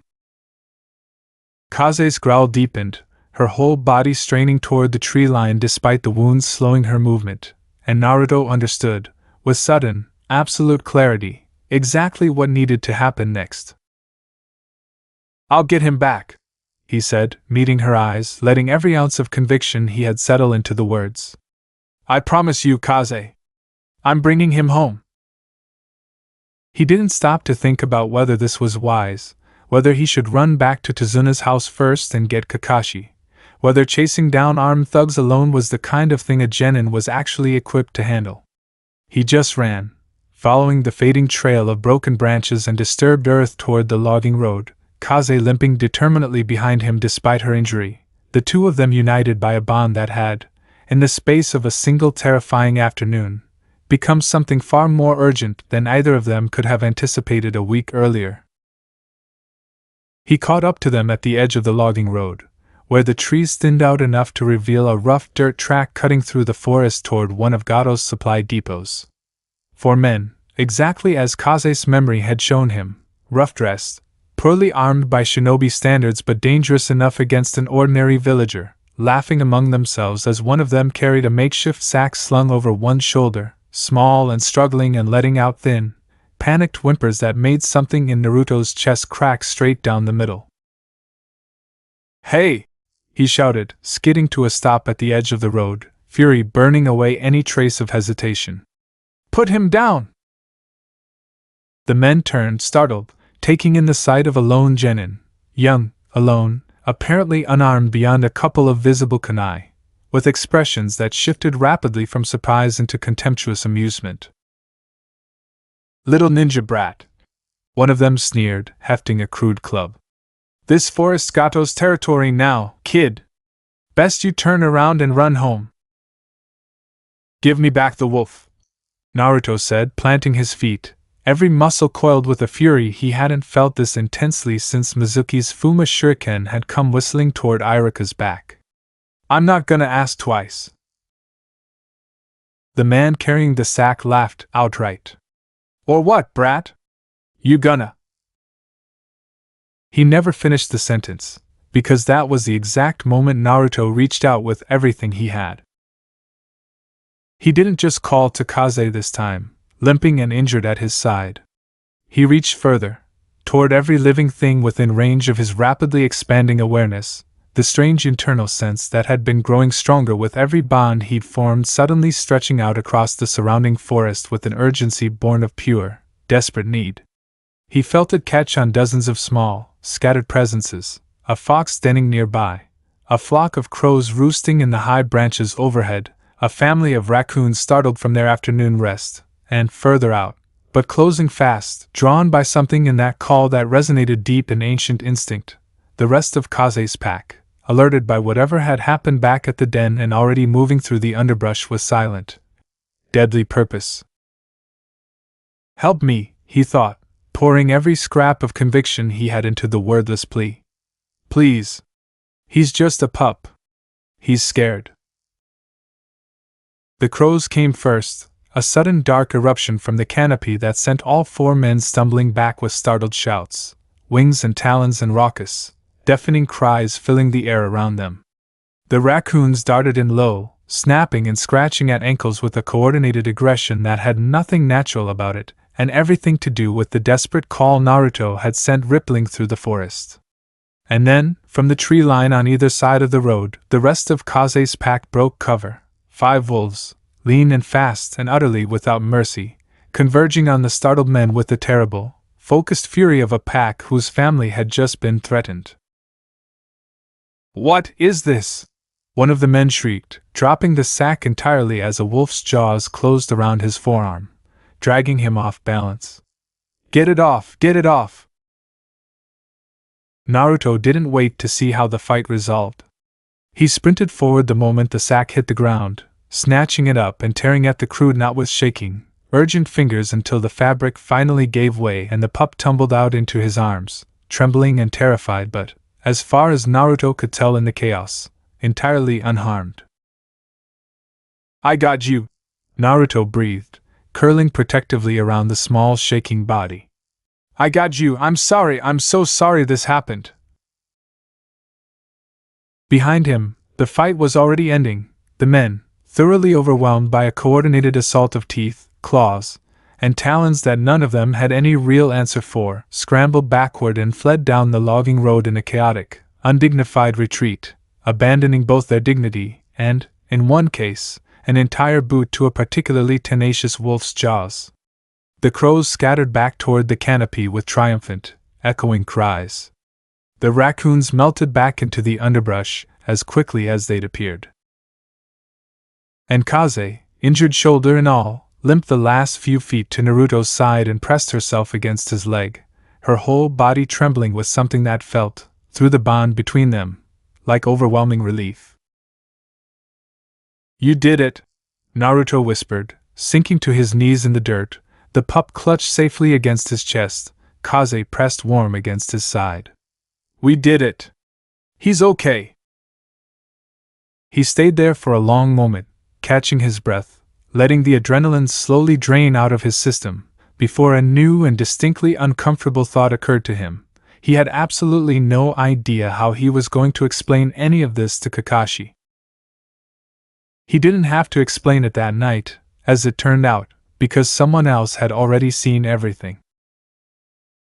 Naruto felt the presence before he consciously registered it, a faint, careful awareness of a figure watching from the tree line a good distance back from the logging road, still enough, quiet enough, that even the wolves hadn't reacted to it with the same alarm they'd shown toward Gado's thugs. He turned, one arm still curled protectively around the recovered pup, and found himself looking at a slight figure in a pale, modest kimono-style garment, dark hair pulled back, standing motionless at the edge of the clearing with an expression that was difficult to read from this distance. For a long moment, neither of them moved. Naruto's instincts, still riding high on adrenaline, screamed caution. This was, after all, enemy territory, and there was no telling who this stranger might be working for. But something about the figure's stillness, the lack of any obvious hostile intent, made him hesitate before reaching for a kunai. "Who are you?" he called out, keeping his voice steady despite the way his heart was still hammering. The figure didn't answer immediately. Instead, their gaze drifted, slow and deliberate, from Naruto's face down to the pup clutched against his chest, then to Kaze standing protectively at his side, then further still, taking in the scattering feathers and disturbed earth that marked where the brief, chaotic battle had just unfolded. "That's a rare gift," the figure said finally, voice soft, carrying an odd note of something that might have been wistfulness. "I've never seen anything quite like it." Naruto blinked, caught off guard by the observation. "You saw all that?" "Enough of it." The figure took a single step closer, still keeping a respectful distance, hands folded in front of them in a posture that seemed almost deliberately non-threatening. "You called them to you. All of them. And they came, not because you commanded them, but because you asked?" Something in the way the stranger said it made Naruto's wariness ease, just slightly, replaced by curiosity. Yeah, he said slowly. I guess that's about right. I understand what it is to depend on bonds most people would call unnatural, the figure said, something quiet and pained flickering behind their calm expression before it smoothed away again. It's rare to find someone who forms them so easily. Rarer still to find someone who forms them out of kindness, rather than convenience. Naruto's grip on the pup tightened instinctively, some deeper, wordless instinct picking up on the fact that this conversation, however strange and gentle it seemed, was not entirely without weight. Who are you? He asked again, more carefully this time. The figure's expression shifted, not quite a smile, but something close to one, tinged with a sadness Naruto couldn't fully place. Someone who's picking herbs for a friend, they said, which was, Naruto would realize much later, both true and very carefully incomplete. You should get that pup home. His mother's going to want to see him safe. Before Naruto could ask anything further, the figure turned, unhurried, and slipped back into the tree line with a quiet, practiced grace that left barely a whisper of movement in the underbrush behind them. Naruto stared after them for a long moment, an uneasy, unplaceable feeling settling into his stomach, the sense, though he couldn't have said exactly why, that he just crossed paths with something far more significant than a simple herb-gathering stranger. Kaze, beside him, let out a low, uncertain whine, her attention still fixed on the spot where the figure had vanished. Yeah, Naruto murmured, echoing her unease. I don't know what that was either. He didn't know it yet, wouldn't know it, in fact, until circumstances forced the truth into the open days later. But the figure who had just watched him reunite a pup with its pack, who had spoken with such quiet understanding about bonds most people would call unnatural, was Haku, apprentice to Zabuza Momochi, and in every way that mattered to the coming battle, an enemy Team 7 was about to face head-on. Naruto made it back to Tazuna's house well after dark, the pup, restored, whimpering but whole, to Kaze's anxious care at the den before he'd finally headed home, leaving him alone with nothing but his own tangled thoughts and a story he still wasn't sure how to tell. Kakashi was waiting on the porch when he arrived, arms crossed, expression carefully neutral in a way that Naruto had already learned meant his sensei was more concerned than he was letting on.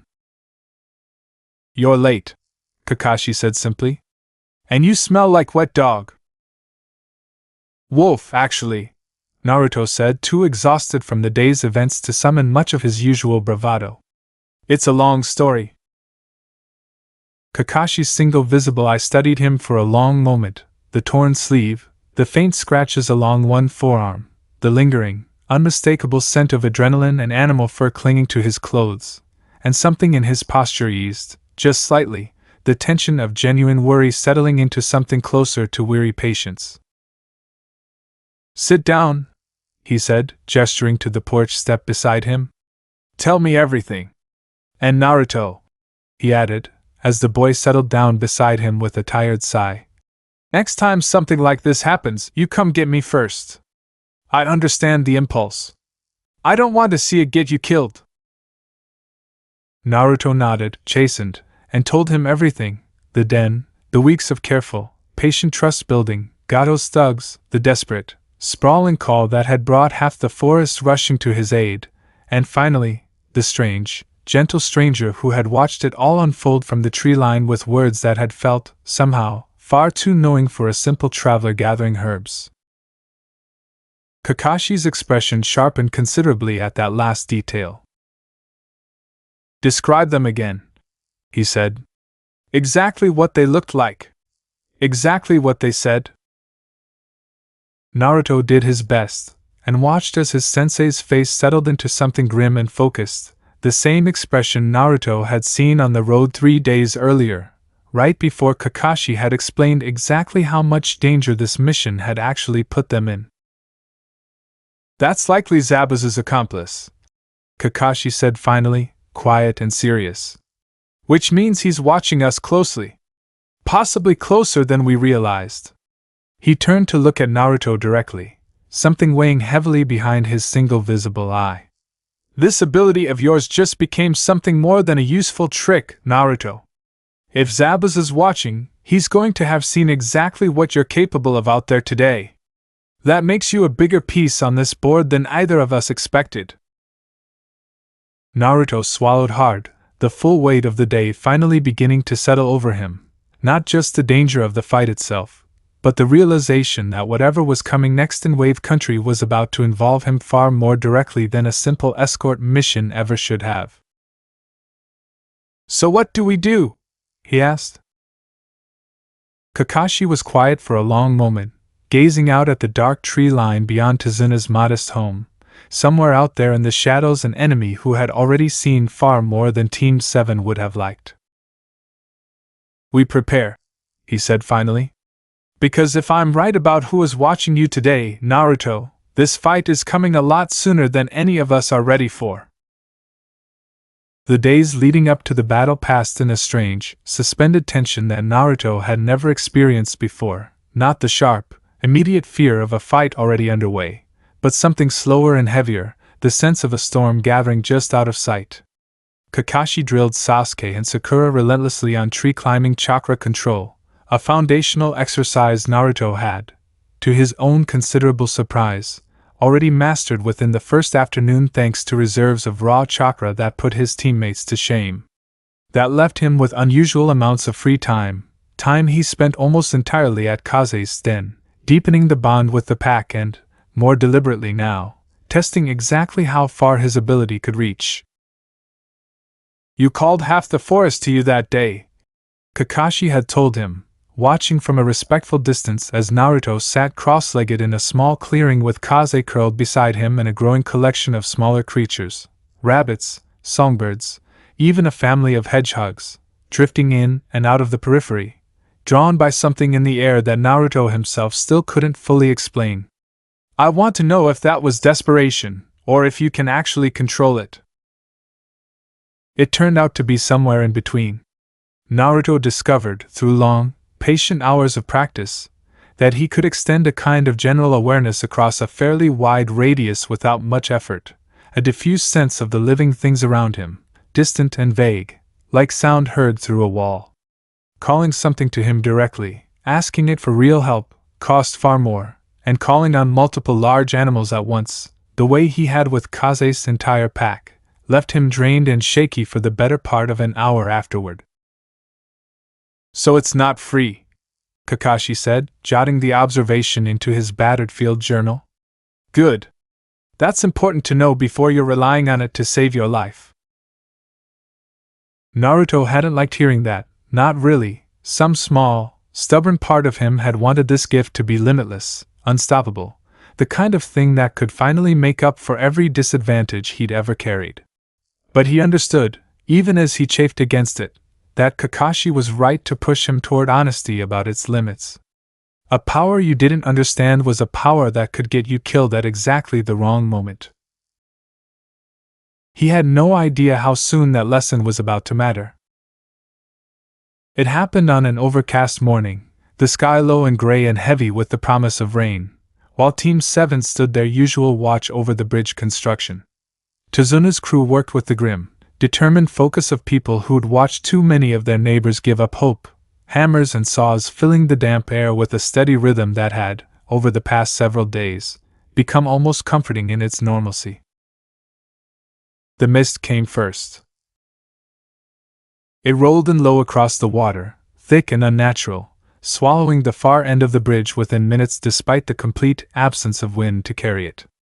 Naruto felt the change before he consciously registered what was happening, a sudden, unsettling silence spreading through the forest at the bridge's edge, birds falling quiet mid-call, small animals going still in whatever cover they could find. It was the same eerie hush he now recognized, with a cold jolt of memory, from the morning Kakashi had fought the demon brothers on the road. Kakashi-sensei, he said low and urgent. Something's wrong.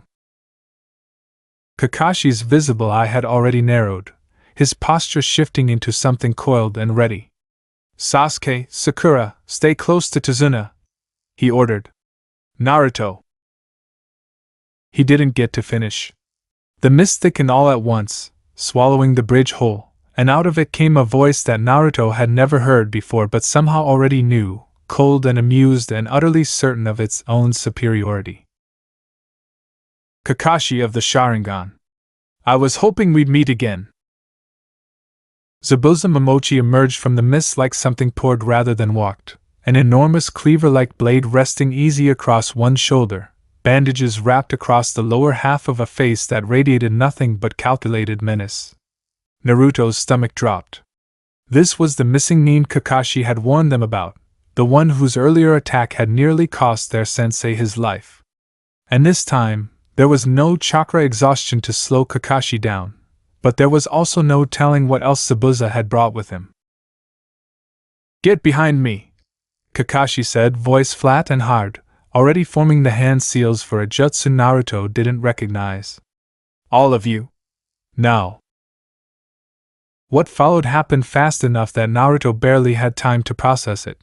Kakashi's clash with Zabuza, a blur of clashing steel and shifting mist, techniques exchanged with a speed and lethality that made Naruto's earlier bandit fight look like child's play.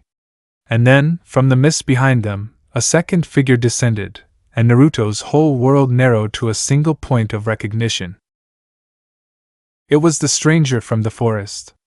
The one who'd watched him reunite the wolf pup, who had spoken with such quiet, sad understanding about bonds most people would call unnatural. "You," Naruto breathed. The masked figure, because they wore a mask now, pale and expressionless, hiding whatever expression might have crossed their face, said nothing in response, moving instead with terrifying speed towards Sasuke, who barely managed to intercept the strike meant for Tazuna's exposed back. "Sasuke!" Sakura's scream cut through the chaos. Naruto's mind raced, torn between the desperate need to help his teammate and the strange, aching recognition of a voice he'd trusted, however briefly, only days earlier. "This is Haku," some part of him understood, though he wouldn't learn the name for certain until later. "This is the person who told me it was rare to find bonds like mine." And now that same person was moving to kill his teammate with the same quiet, deliberate calm they'd once shown watching a wolf pack reunite. He didn't have time to reconcile the two versions of that same person. The fight was already spiraling out of control around him. If you've followed the original story, you already know roughly how this battle unfolds.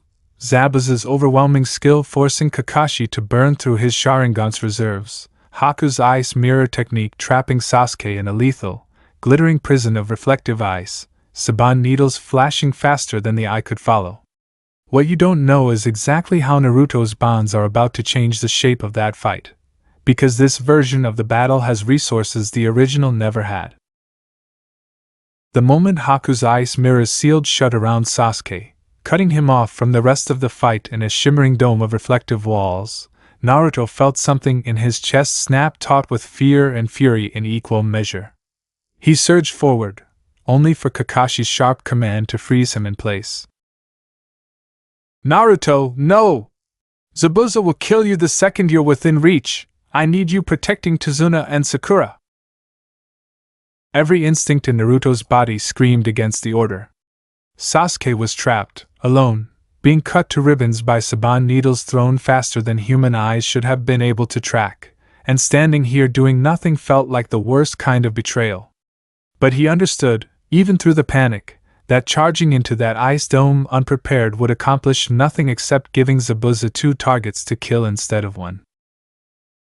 Okay, he thought, forcing himself to breathe, to think, to remember every single lesson Kakashi had drilled into him over the past several weeks. If I can't go in there myself. He reached outward instead.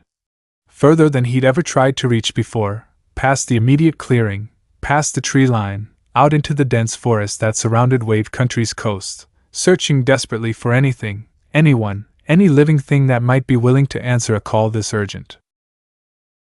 He found Kaze first, close, always close now, some quiet thread of the bond keeping her attuned to him even when he wasn't actively reaching for her.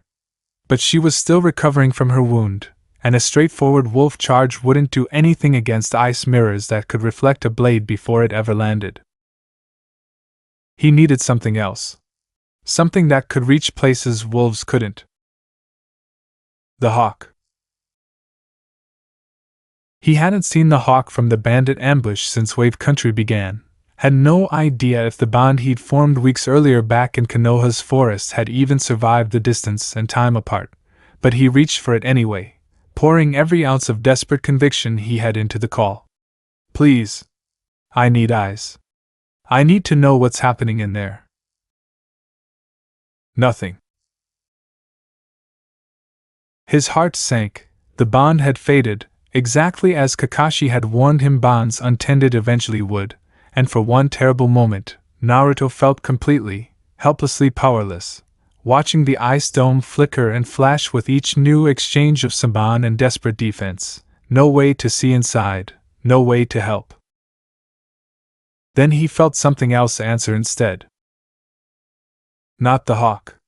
Something closer, something he hadn't consciously reached for at all. A family of crows roosting in the tall pines overlooking the bridge, drawn not by a deliberate call but by the sheer, overwhelming intensity of Naruto's fear and desperation radiating outward like a beacon. He felt the click settle into place, fast and rough and entirely different from every careful, patient bond he'd built before, this one forged in a single desperate heartbeat rather than days of gentle trust building. Show me, he thought, and the world tilted. He was in the trees, suddenly, dozens of sharp black eyes all reporting fragments of the same scene at once, dizzying and overwhelming. Sasuke, bleeding from a dozen shallow wounds, still standing, still fighting despite Saban protruding from his shoulders and legs.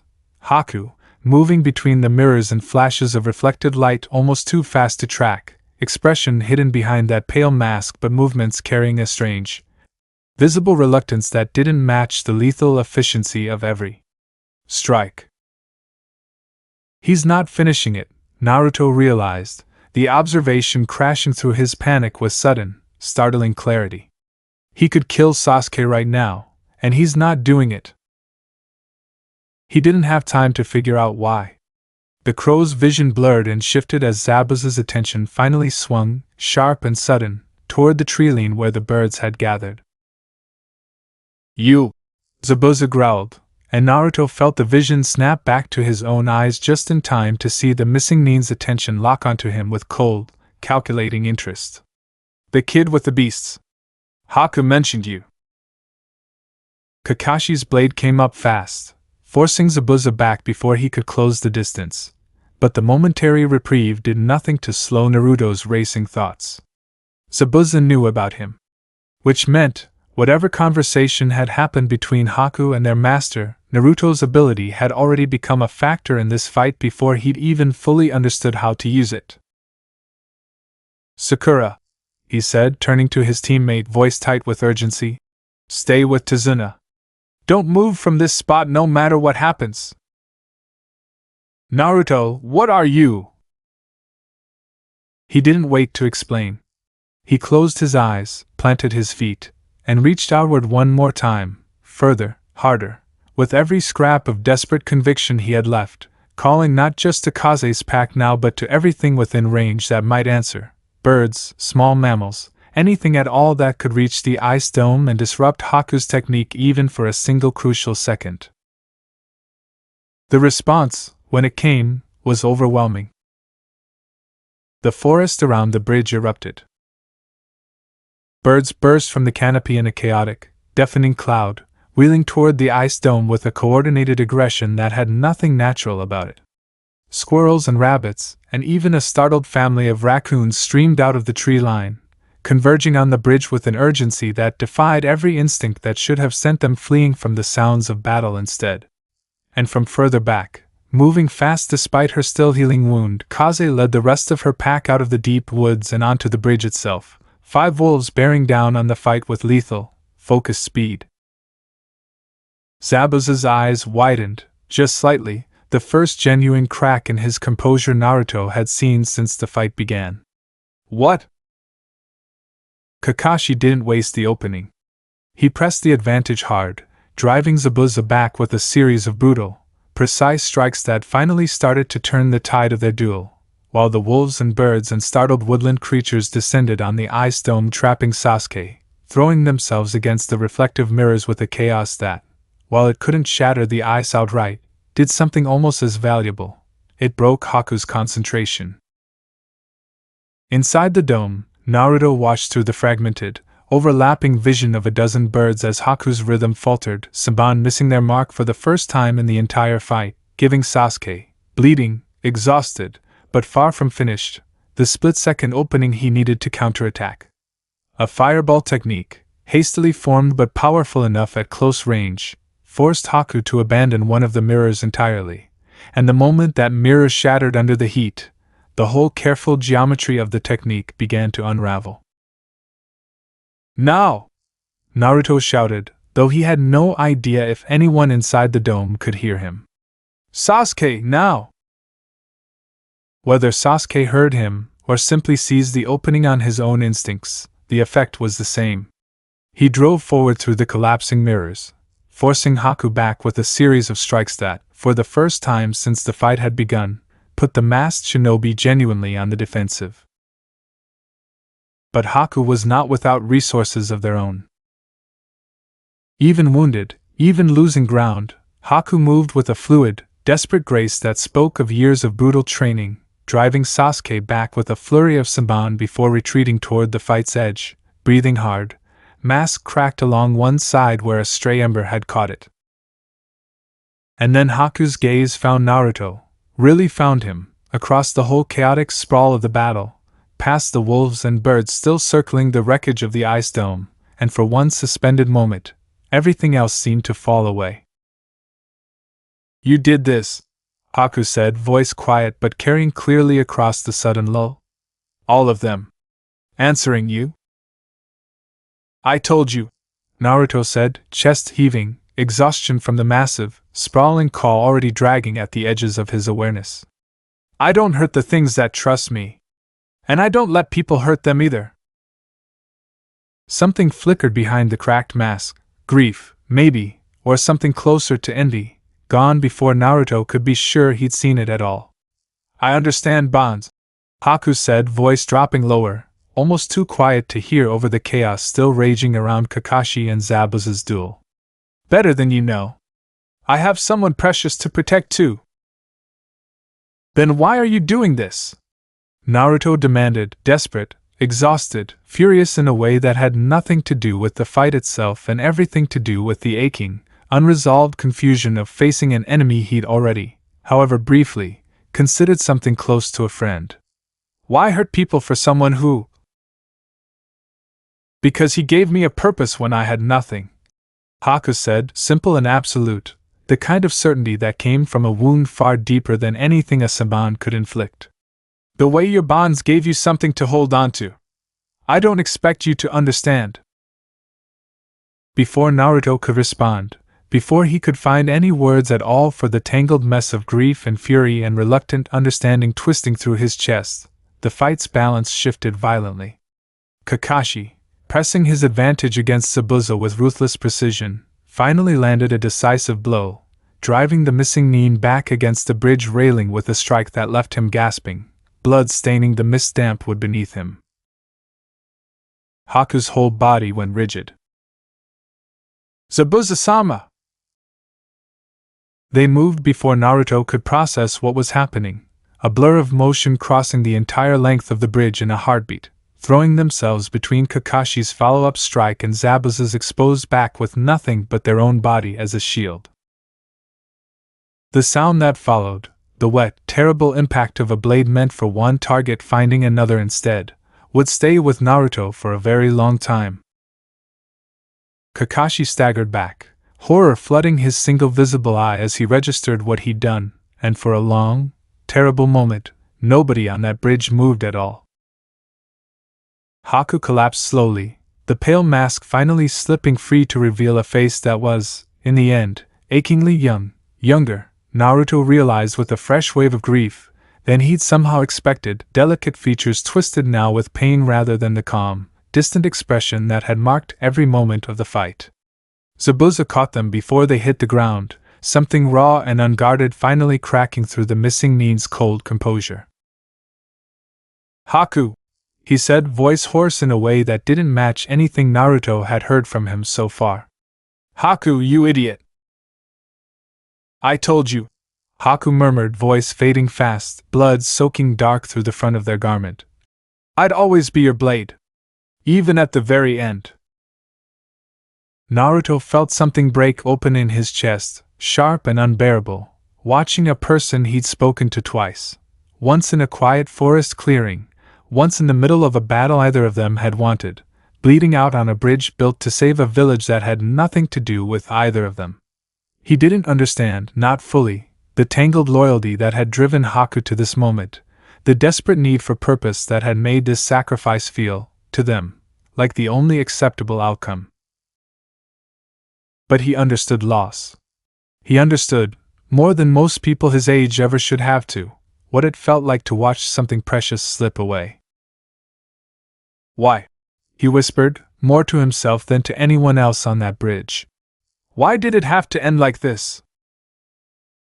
Nobody answered him, because that was the exact moment a new sound cut through the mist, the slow, mocking applause of a small army approaching from the far end of the bridge, and the arrival of a short, unpleasant man surrounded by dozens of armed thugs, an expression of gleeful, calculating cruelty spread across his face. "Well, well," Gato said, stepping over the threshold of the bridge with the casual disdain of a man who never once had to fight his own battles. "What a mess. Good thing I brought my own cleanup crew." Zabuza's head snapped up, grief transforming instantly into something colder, more dangerous. "Gato! What is this?" "This," Gato said, gesturing lazily at the armed men flanking him, "is me saving myself the trouble of paying you what our contract promised. Missing Nin are expensive, and dead ones are free. Kill whoever's left, boys. I want that bridge builder's head on a spike by sundown." The thugs surged forward with a roar, and Naruto, exhausted, grieving, furious, felt something cold and absolute settle into place behind his ribs. Not today, he thought. Not one more person dies on this bridge today. What followed was, without question, the largest and most desperate call Naruto had ever attempted, bigger than the market square, bigger than the bandit ambush, bigger even than the frantic rescue of Kaze's pup. He didn't have the luxury of careful, patient reaching this time. He simply threw everything he had outward, every last scrap of chakra and desperate conviction, and prayed something would answer before Gato's thugs closed the distance. The forest answered in force. Birds descended in a screaming, chaotic wave, talons and beaks tearing at exposed faces and hands. The remaining wolves of Kaze's pack, already bloody but far from finished, tore into the advancing line with lethal, coordinated fury. Even Sakura, protecting Tazuna at the bridge's edge, found herself suddenly flanked by a family of raccoons that had apparently decided, in the chaos of the moment, that she was worth defending too. Zabuza, still cradling Haku's fading form, watched the chaos unfold with an expression Naruto couldn't fully read, grief and fury tangled together into something dangerous and unpredictable.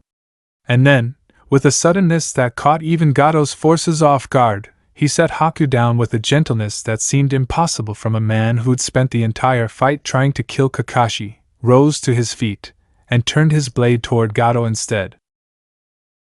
"You," he said, voice flat and terrible, "are going to regret this." What followed was less a battle than a slaughter. Zabuza, grief-fueled and utterly without restraint, tore through Gato's mercenaries with a ferocity that made even Naruto's animal allies pause in something like respect, cutting a path directly toward the man who'd ordered Haku's death as casually as canceling a business arrangement. Naruto, fighting alongside his own scattered, chaotic army of birds and wolves and startled forest creatures, watched Zabuza's assault with a complicated mixture of horror and grim understanding. This wasn't justice, not exactly, but it was something close enough that he couldn't quite bring himself to intervene. Gato didn't survive the encounter. Neither, in the end, did Zabuza. The wounds he'd already taken from Kakashi's earlier strikes, combined with the reckless fury of his final assault, finally caught up with him just as the last of Gato's mercenaries scattered and fled. He fell near Haku's body, close enough that his final words, quiet and broken in a way nothing in the entire fight had prepared Naruto for, carried across the sudden, exhausted stillness of the bridge. "I'm sorry," he murmured, reaching one bloodied hand toward the still form beside him. "I should have protected you. Not the other way around." Naruto, standing amid the wreckage of the battle with Kaze pressed exhausted against his side, felt tears he hadn't fully realized were falling slip down his face. He hadn't known either of them for more than a handful of days. He hadn't understood the full shape of the loyalty that had driven Haku to that final, fatal sacrifice, or the grief that had driven Zabuza to burn through the last of his strength avenging it. But he understood, with an ache that settled deep into his chest and stayed there, that two people who might, in some other version of this story, have become allies instead of enemies had died on this bridge because the world they'd been born into had never given them any other choice.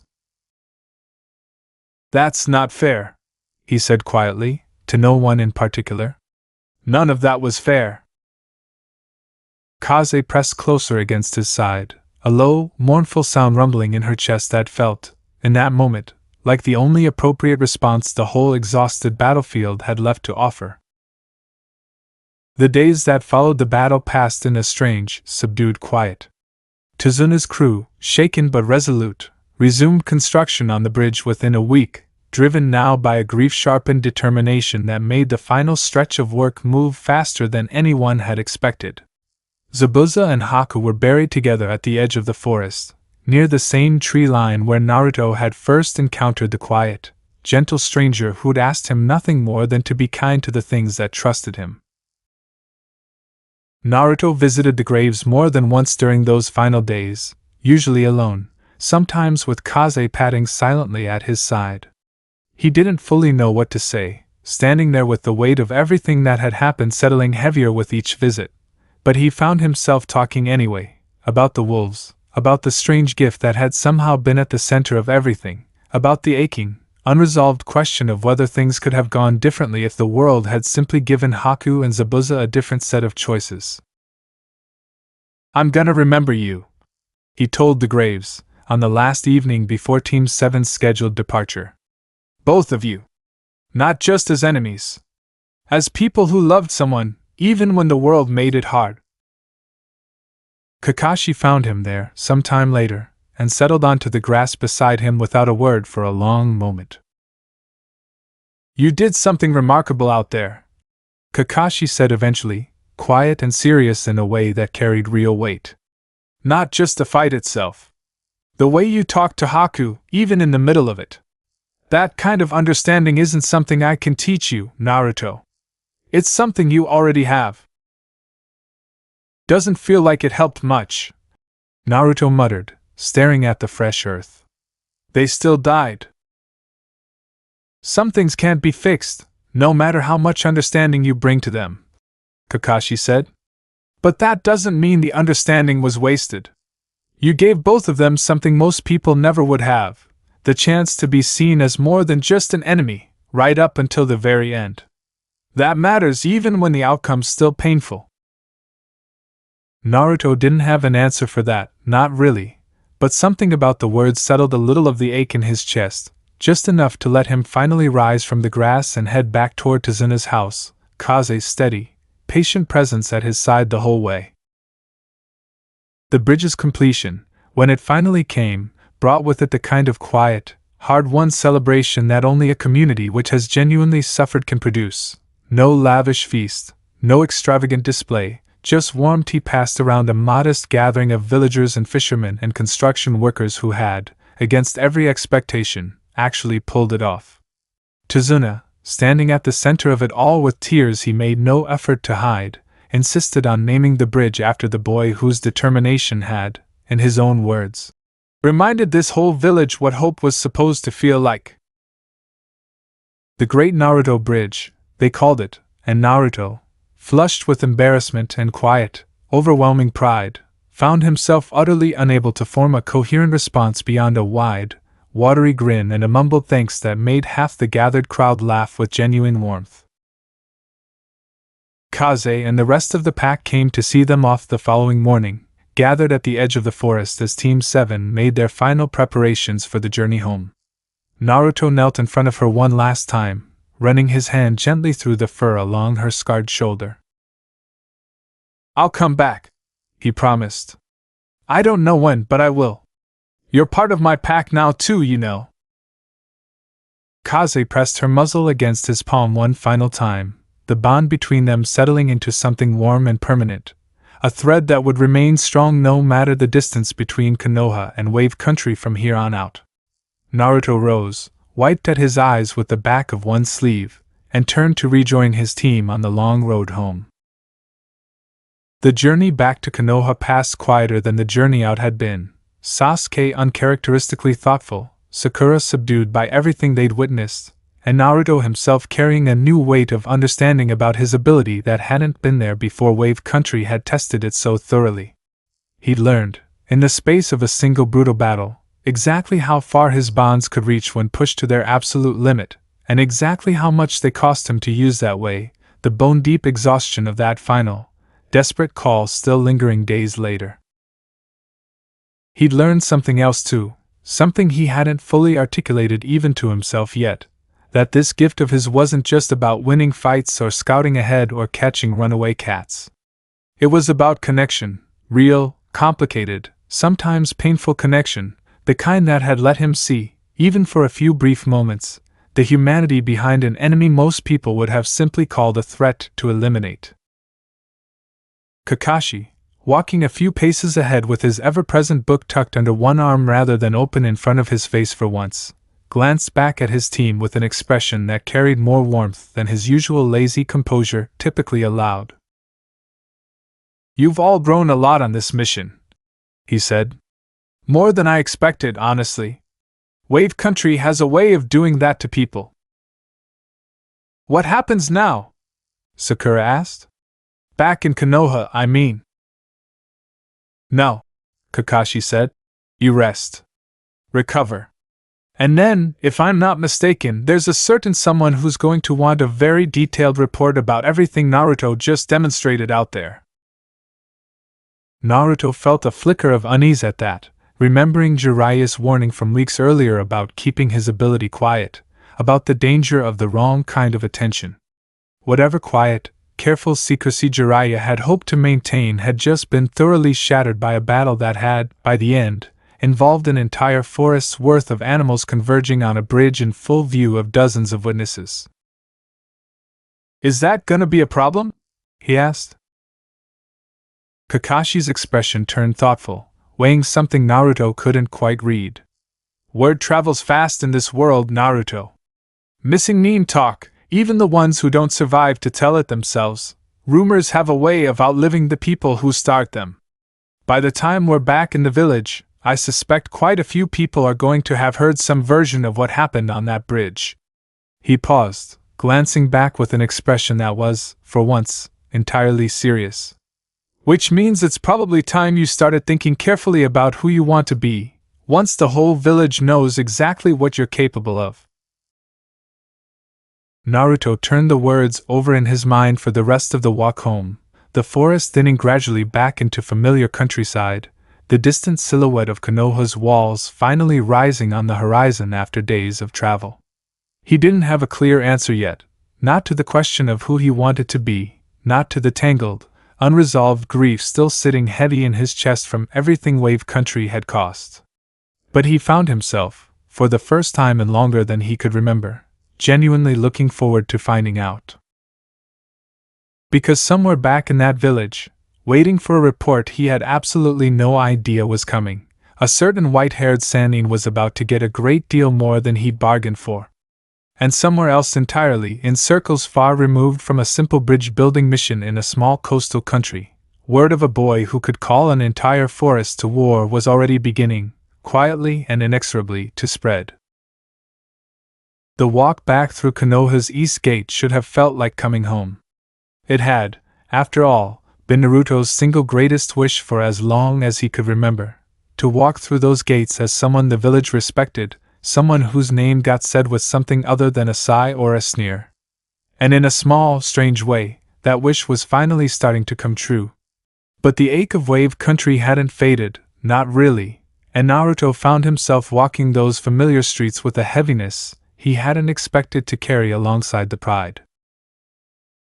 Suzu and Bo met them at the gate, having apparently sensed his return the moment he crossed back within range of whatever quiet thread connected them now, Suzu launching herself at his ankles with an enthusiasm that nearly toppled him, Bo trotting over with his usual unhurried dignity before headbutting Naruto's knee affectionately. Naruto crouched down and buried his face briefly in Suzu's fur, grateful, in that moment, for something simple and uncomplicated to hold on to. "Report to the Hokage's office," Kakashi said, once the small reunion had settled. "All of you. He'll want the details firsthand." The walk to the tower passed in a blur of familiar sights that felt, somehow, slightly unreal after everything Wave Country had put them through: the market stalls, the academy grounds, the faces of villagers who glanced their way with the same old mixture of curiosity and wariness Naruto had grown up navigating. He noticed, with a small, uncomfortable jolt, that a few of those glances lingered longer than usual now, following him and the two animals trailing at his heels with something that looked less like casual curiosity and more like calculation. They've heard something already, he realized. Word's already starting to spread. He wasn't wrong. Hiruzen Sarutobi listened to Kakashi's report with the same careful, measured attention he brought to every mission debrief, but Naruto could tell, watching from where he stood at attention beside his teammates, that this particular report was landing differently than most. The third Hokage's expression grew increasingly grave as Kakashi worked through the details: the demon brothers on the road, Zabuza's initial ambush, the long tense wait while Kakashi recovered, and finally, the battle on the bridge itself, laid out in careful, precise detail that spared nothing, including the full scope of what Naruto's ability had accomplished. When Kakashi finished, the office fell into a heavy silence. "An entire forest's worth of animals," Hiruzen said finally, quiet and thoughtful, "converging on a bridge in full view of Wave Country's citizens, Gato's mercenaries, and whatever remained of Zabuza's own network." He looked at Naruto directly, something weighing behind his eyes that Naruto couldn't quite read. "That's not the kind of thing that stays contained to one small country, Naruto. Word of an ability like that will travel. Has likely already begun traveling, if the merchant caravans moving through Wave Country these past few days are any indication." Naruto shifted uncomfortably. "Is that bad?" "It's complicated," Hiruzen said, exhaling slowly. "It means you're no longer simply an unusual genin with a private gift. You're a known quantity now, to other villages, to summoning clans, potentially to organizations with far less benevolent interests than my own." He paused, considering. "It also means the story of what happened on that bridge is likely to grow in the telling. By the time it's passed through 3 or 4 retellings, I imagine you'll have single-handedly commanded half the animal kingdom against an army of 1,000 men." Despite everything, Naruto felt a small, embarrassed grin tug at the corner of his mouth. It wasn't that dramatic. "It rarely is, in the moment," Hiruzen said, something almost fond flickering across his weathered features. "But legends have a way of outgrowing the truth regardless. I'll need to speak with Jiraiya about how best to manage what comes next. In the meantime," his expression sharpened, settling back into the measured authority of a leader addressing his shinobi, "all of you have earned genuine commendation for how this mission was handled, difficult as its conclusion may have been. Go home. Rest. You've more than earned it." Team 7 filed out of the office in a subdued quiet that lasted only until they reached the street outside, where Sakura finally rounded on Naruto with the kind of pent-up curiosity she'd apparently been holding back through the entire debrief. "You commanded an entire forest," she said. "I mean, I was there, I saw it happen, and I still can't quite believe it. Naruto, do you have any idea how insane that sounds? A little, Naruto admitted, some of his usual energy finally creeping back into his voice. I didn't really think about it, honestly. I needed help, and I asked, and it came. Sasuke, walking a few paces behind them, said nothing, but Naruto caught the sidelong glance his teammate threw his way, thoughtful, assessing, carrying none of the resentment Naruto might have expected and something closer, instead, to grudging, complicated respect. None of them noticed. As they made their way back toward their respective homes, the figure watching from across the street, a lean, sharp-eyed boy with unmistakable red fang markings tattooed across his cheeks, a small white puppy tucked into the collar of his jacket, his expression darkening with every word of Sakura's excited recap that drifted across the distance between them. Kiba Inuzuka had heard the rumors circulating through the village over the past 2 days.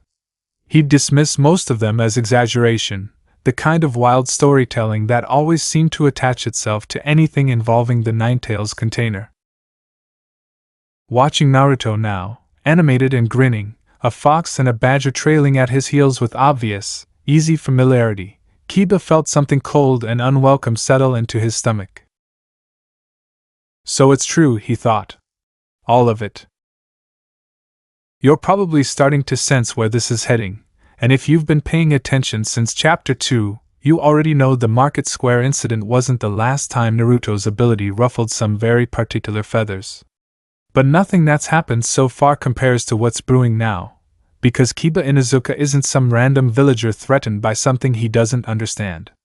He's the heir to an entire clan built around exactly the kind of bond Naruto seems to have stumbled into by accident, and in the world of shinobi clans, that kind of overlap is never going to go unnoticed.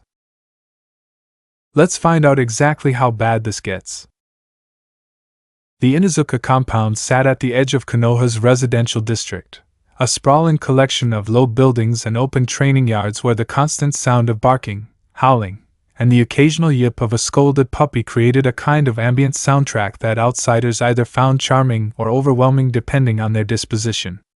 Inuzuka, clan matriarch and Kiba's mother, had built a reputation across the village as fierce, no-nonsense, and fiercely protective of her clan's traditions. Traditions that had, for generations, centered entirely on the sacred, lifelong partnership between an Inuzuka shinobi and their canine companion. She was in the middle of overseeing a training session for a group of younger clan members when Kiba stormed into the yard, jaw tight, Akamaru's ears pinned flat in sympathetic agitation against his chest. "Mom," he said without preamble. "You heard about the Uzumaki kid, right? The stuff from Wave Country?" Sim didn't look up immediately from the drill she was overseeing, though something in her posture stiffened slightly. "I've heard rumors," she said. "Rumors have a way of growing teeth they didn't start with." "It's not just rumors." Kiba's voice carried an edge of real frustration now. "I saw him today. He's got a fox and a badger just following him around like it's nothing. And Sakura was going on about how he called half a forest to fight for him on that bridge. Wolves, birds, all of it, apparently." That got Sim's full attention. She straightened, dismissing the training group with a sharp gesture, and turned to face her son with an expression that had gone carefully, deliberately neutral in the way Kiba had learned, over years of clan politics, usually meant his mother was thinking very fast about something serious. "Tell me exactly what you heard," she said. Kiba did, relaying the fragments he'd caught from Sakura's excited recap along with the broader rumors that had been circulating through the village marketplace for the past 2 days. A genin who could bond with any animal on sight, no summoning contract required, no years of clan training, no inherited technique passed down through generations of careful breeding and partnership. Just, instant. Effortless. A gift that had apparently fallen into the lap of a boy with no connection to the Inuzuka bloodline whatsoever. Sim listened with growing, visible tension, and when Kiba finished, she was quiet for a long moment, her sharp eyes distant with thought. If even half of that is accurate, she said finally, then this is something the clan council needs to discuss. Formally. She glanced at her son, something complicated passing behind her expression. I understand why this bothers you, Kiba. Our bond with our partners is earned, years of training, of trust built from the day a pup and a child first meet. If this boy is genuinely capable of forming equivalent bonds in a matter of moments, without any of that investment, it makes our whole thing look pointless. Kiba finished bitter. Like anyone could just do what we do, without any of the work. That's not quite what I was going to say, some said, though not unkindly. But I understand the fear underneath it. Our clan's identity is built on something we've always considered unique to us. If that uniqueness is suddenly in question, she shook her head, exhaling slowly. I'll speak with the Hokage myself. In the meantime, Kiba, I need you to keep a level head about this. Whatever this boy's ability turns out to be, provoking a confrontation without understanding it first isn't going to help our clan's position. It's only going to make us look reactive. Kiba's jaw tightened, Akamaru letting out a low, uncertain whine against his chest, sensing his partner's agitation. Fine, he muttered. But I'm still gonna see it for myself. I'm not just taking Sakura's word for it. Sim watched her son storm off toward the training yard's edge, a familiar weariness settling into her shoulders, the particular exhaustion of a mother who understood, with painful clarity, that whatever careful, diplomatic approach she just recommended was likely to last exactly as long as it took Kiba to actually encounter Naruto in person. She wasn't wrong to worry. The confrontation happened 3 days later, at Training Ground 7, when Naruto had gone for a quiet afternoon session with Kaze's memory still weighing heavy on his mind, not the wolf herself, safely back in Wave Country's forests, but the ache of everything that Ban had cost and given him in equal measure. He'd been working through basic taijutsu forms alone, Suzu dozing in the shade of a nearby tree and Bo keeping his usual lazy watch from a sunny patch of grass, when a sharp, aggressive bark cut through the quiet. Naruto turned to find Kiba standing at the clearing's edge, Akamaru bristling at his side, an expression of open, hostile challenge stamped across his sharp features. You're the one everyone's been talking about, Kiba said, more statement than question. The Uzumaki with the animal thing. Yeah? Naruto said, straightening from his stance, uncertain but not immediately hostile. Naruto. You're Kiba, right? From the Inuzuka clan? That's right. Kiba stepped closer, Akamaru's low growl rising in volume as he did. So it's true then. The stuff about Wave Country. You just bonded with a whole forest full of animals. No contract, no training, nothing. Naruto shifted uncomfortably under the weight of Kiba's obvious hostility, some instinct warning him this conversation wasn't heading anywhere good. I mean, kind of, he said carefully. It's not really like that, though. It's not like I just. Do you have any idea what my clan spent generations building? Kiba cut in, voice rising, something raw and defensive breaking through the challenge in his tone. Every Inuzuka partners with a dog from birth. We trained together for years. We build a bond that's supposed to be sacred, that's supposed to mean something, and you're telling me you just, look an animal in the eye and it's done. Just like that? It's not that simple, Naruto said, feeling his own temper starting to flare despite his best efforts to stay calm. The little ones are quick, yeah, but the bigger ones, the smarter ones, I had to actually earn that.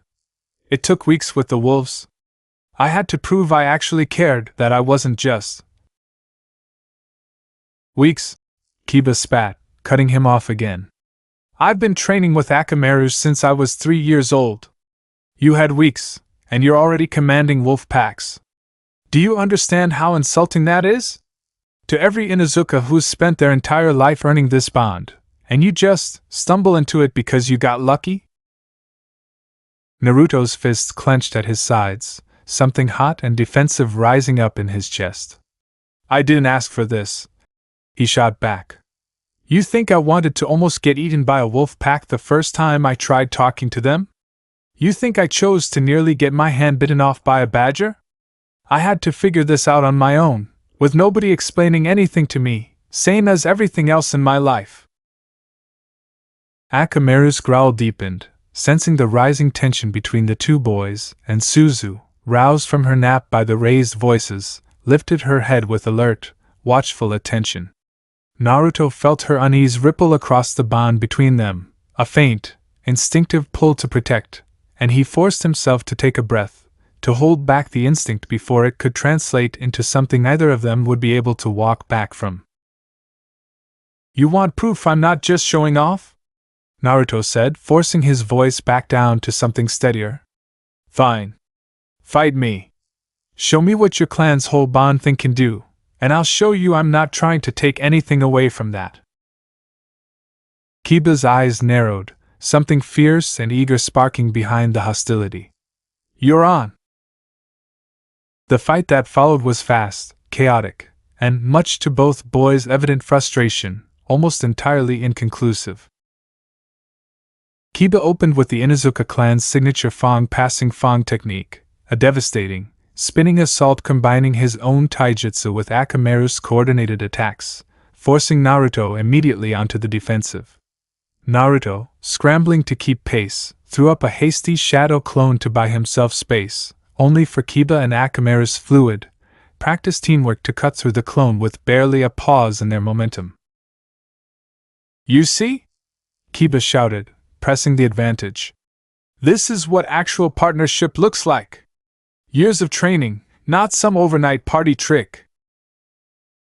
Naruto gritted his teeth, dodging a follow-up strike by a narrow margin, and made a deliberate choice, one he'd been turning over in his mind since the confrontation began, ever since Kiba's furious accusation had lodged uncomfortably in his chest. He wasn't going to call on any dog. Not even a stray, not even for a fight this personal. Whatever this confrontation was actually about, underneath the surface-level challenge, Naruto understood enough about Inuzuka pride to know that commanding a canine against Kiba, of all people, would only prove exactly the wrong point. Instead, he reached for Suzu and Bo, calling them to his side with a wordless pulse of intention, and beyond them, further out, toward the birds nesting in the training ground's scattered trees. Let's see how you handle this instead, he said, and the sky above the clearing erupted with wings. Sparrows and finches dove toward Kiba and Akamaru in a chaotic, disorienting cloud, forcing the Inuzuka pair to break their coordinated rhythm as they twisted and ducked to avoid the sudden assault. Bo lumbered forward with surprising speed for his bulk, forcing Akamaru to divert his attention, while Suzu darted low and fast around Kiba's ankles, more nuisance than genuine threat, but enough to throw off his footing at a critical moment. What? Kiba stumbled, catching himself just before a sparrow's talons raked across his cheek. Where'd all these come from? Same place your partnership with Akamaru came from. Naruto shot back, breathing hard but grinning despite himself, some fierce, competitive joy bleeding through the earlier tension. Except I asked nicely instead of training for years. The jab landed harder than Naruto had intended, and he saw it strike home in the flash of genuine hurt that crossed Kiba's face before fury replaced it entirely. You think this is funny? Kiba snarled, and threw himself back into the fight with renewed, reckless intensity, Akamaru matching his sudden aggression stride for stride. The exchange that followed grew rougher, less controlled, both boys pouring genuine frustration into every strike rather than the careful, testing exchanges of the fight's opening moments. Naruto took a glancing hit from Akamaru's teeth along one forearm that tore through his jacket sleeve. Kiba, in turn, stumbled into a low branch Bo had deliberately herded him toward, cracking his shoulder hard enough to draw a sharp hiss of pain. Neither of them noticed Kakashi's arrival at the clearing's edge until his voice cut through the chaos with sharp, unmistakable authority. That's enough. Both of you. The fight stumbled to an immediate halt, both boys breathing hard, animals settling reluctantly back into wary stillness around them. Kakashi surveyed the scene with an expression that carried more weariness than genuine anger, taking in the torn jacket sleeve, the scattered feathers, the general chaos of the clearing. "Care to explain what started this?" he asked. "He started it," Naruto and Kiba said simultaneously, then glared at each other with matching indignation, which, despite the tension still hanging thick in the air, pulled a reluctant, exasperated huff of something almost like amusement from Kakashi. "I'm sure it's more complicated than that," he said. "But right now, I need you both to walk away from this and cool off. Kiba, your mother's going to want to know about this. Naruto." He glanced at the boy with a look that carried real, if gentle, concern. "We'll talk when you're calmer." Kiba stormed off first, Akamaru at his heels, throwing one last hard, unreadable glance back at Naruto before disappearing into the tree line. Naruto watched him go, the earlier fierce satisfaction of the fight already curdling into something closer to guilt, the memory of that flash of genuine hurt on Kiba's face lingering uncomfortably in his mind. "That jab about the years of training," Kakashi said quietly, once Kiba was well out of earshot. "That wasn't necessary, Naruto." "I know," Naruto admitted, shoulders sagging. He made it sound like everything I've got is fake. Like it doesn't count because I didn't have to work for it the same way. And that's not, I did work for it. Maybe not the same way, but I did." "I believe you," Kakashi said. "But you should understand something about Kiba's position, too. The Inuzuka clan's entire identity, their whole sense of purpose and place in this village, is built around something they've always considered uniquely theirs. That's not a small thing to feel threatened over, even if the threat isn't really what he thinks it is." Naruto frowned, turning the thought over. "So what am I supposed to do? Just pretend I don't have this thing?" "No," Kakashi said. "But maybe you could start by trying to understand what he's actually afraid of, instead of matching his anger with your own. You're better at understanding what animals need than almost anyone I've ever met, Naruto. See if you can extend a little of that same patience toward a person for once." Naruto found Kiba 3 days later, not by design but by circumstance. The Chunin exam registration notice had gone up across the village that morning, and half of Konoha's genin population seemed to have converged on the mission office at once, eager and nervous in equal measure. Naruto spotted Kiba near the edge of the crowd, Akamaru tucked into his jacket as always, standing slightly apart from the rest of the assembled genin with an expression that was, for once, more contemplative than hostile. Naruto hesitated, weighing Kakashi's advice against the memory of that fight's raw, ugly edges, before finally crossing the distance between them. "Hey," he said, keeping his voice carefully neutral. "You signing up too?" Kiba glanced at him, wary, the earlier hostility flickering back to life for just a moment before something more tired replaced it. "Obviously," he said. "Whole team's registering." "Yeah, us too." Naruto shifted his weight, uncomfortable, unsure exactly how to bridge the gap between them but determined to try anyway. "Listen, about the fight." "Forget it," Kiba said too quickly, clearly not meaning it. "I'm not gonna forget it," Naruto pushed back, gentler than he might have managed a few days earlier. "What I said about the years of training not matching, that wasn't fair. I know it took me way less time to get where I am, but that doesn't mean what you've got with Akamaru is any less real. If anything, I think it's kind of amazing you two figured out how to work together that well. That's not something I've got with anyone yet. Not really." Kiba's expression shifted, surprise flickering through the wariness, clearly not having expected anything close to an apology from the boy he'd spent the past several days quietly resenting. "You mean that?" he asked, guarded. "Yeah," Naruto said, and found, somewhat to his own surprise, that he genuinely did. "Look, I get why it bothered you. If some random kid showed up tomorrow and could do everything I can do without any of the work I put in, I'd probably be pretty ticked off too. But I'm not trying to replace what your clan does. I don't even really know what I'm doing half the time, honestly. I'm just kind of figuring it out as I go. Kiba was quiet for a long moment, studying Naruto with an expression that had softened considerably from the hostility of their earlier confrontation. Akamaru, sensing the shift in his partner's mood, poked his head out of Kiba's jacket to sniff curiously in Naruto's direction, and Suzu, trailing at Naruto's heels as always, approached cautiously to sniff back, the two small animals sizing each other up with far less tension than their respective humans had managed a few days earlier. My mom talked to the Hokage, Kiba said finally, somewhat grudgingly. Apparently what you've got isn't really the same as what we do. Something older, she said.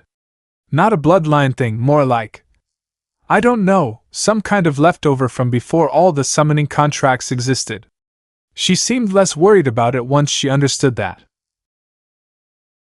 That's basically what Jiraiya-sama told me too, Naruto said. Some old story about a time before all the clans split off with their own contracts. Honestly, I still don't totally get it myself. Kiba huffed out something that was almost, though not quite, a laugh. Guess we're both just figuring stuff out as we go, then. Guess so, Naruto agreed, allowing himself a small, hopeful grin. It wasn't quite friendship, not yet. The raw edges of their earlier confrontation hadn't fully smoothed over, and Naruto suspected it would take more than one honest conversation to fully repair the damage. But it was something, a tentative bridge built across ground that had, a few days earlier, seemed impossibly hostile, and as they stood there at the edge of the registration crowd, Akamaru and Suzu now sniffing each other with cautious, curious interest, Naruto felt something ease in his chest that had been sitting heavy there since the fight. Hey, Kiba said, as they finally turned to join the line for registration. For what it's worth, that thing you did with the birds. Using them instead of, a dog. He glanced away, somewhat awkward. I get why you did that. Appreciate it, actually. Naruto grinned, wide and genuine. Figured it'd just make everything worse if I did. Yeah, Kiba said. It would've.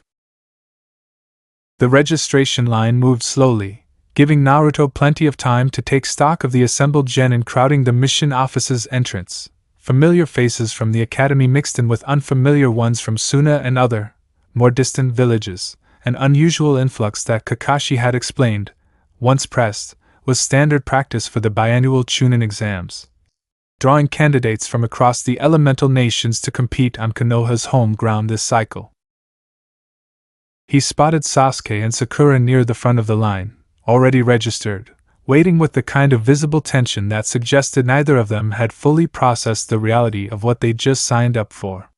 He spotted Shikamaru, looking thoroughly unenthusiastic about the whole enterprise, and Choji, munching contentedly on a snack despite the general anxious energy filling the room.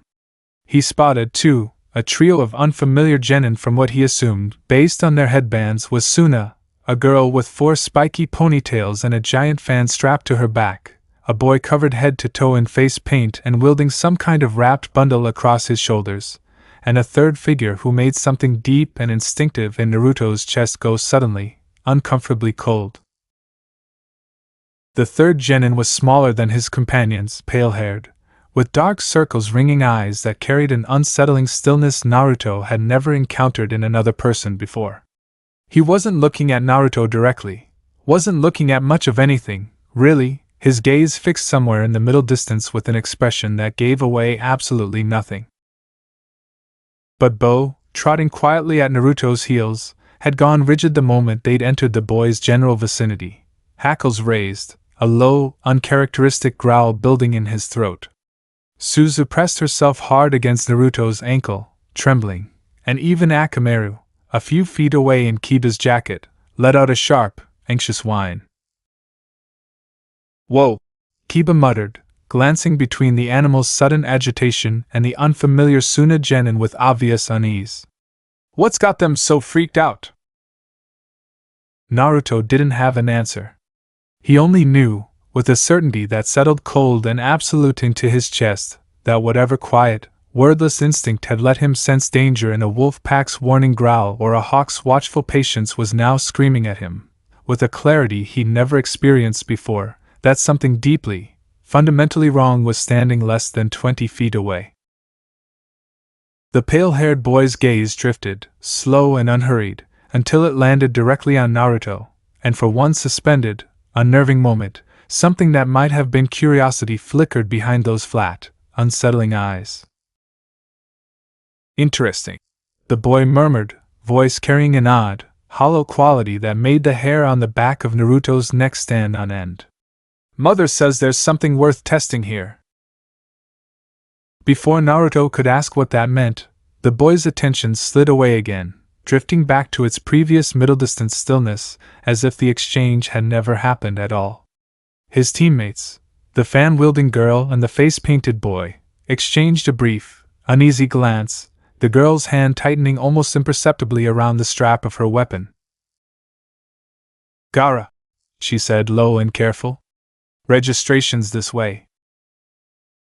The boy called Gaara turned without another word and moved off toward the registration desk, his teammates falling into step a careful, deliberate distance behind him, and Naruto stood frozen at the edge of the crowd, Bo and Suzu still tense and trembling at his side, a cold, unshakable certainty settling into his bones that whatever the coming Chunin exams held in store, it was about to involve something far more dangerous than any wolf pack or bandit ambush he'd faced so far.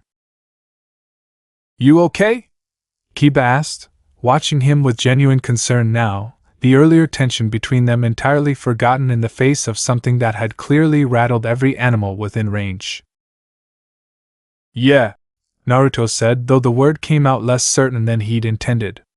"Yeah, I'm fine. Just, did you feel that? Whatever that was?"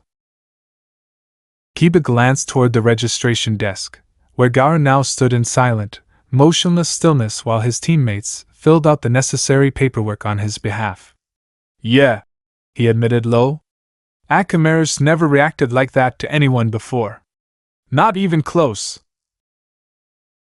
Naruto swallowed hard, the cold unease refusing to fully settle even as the line shuffled forward and the ordinary business of registration reasserted itself around him.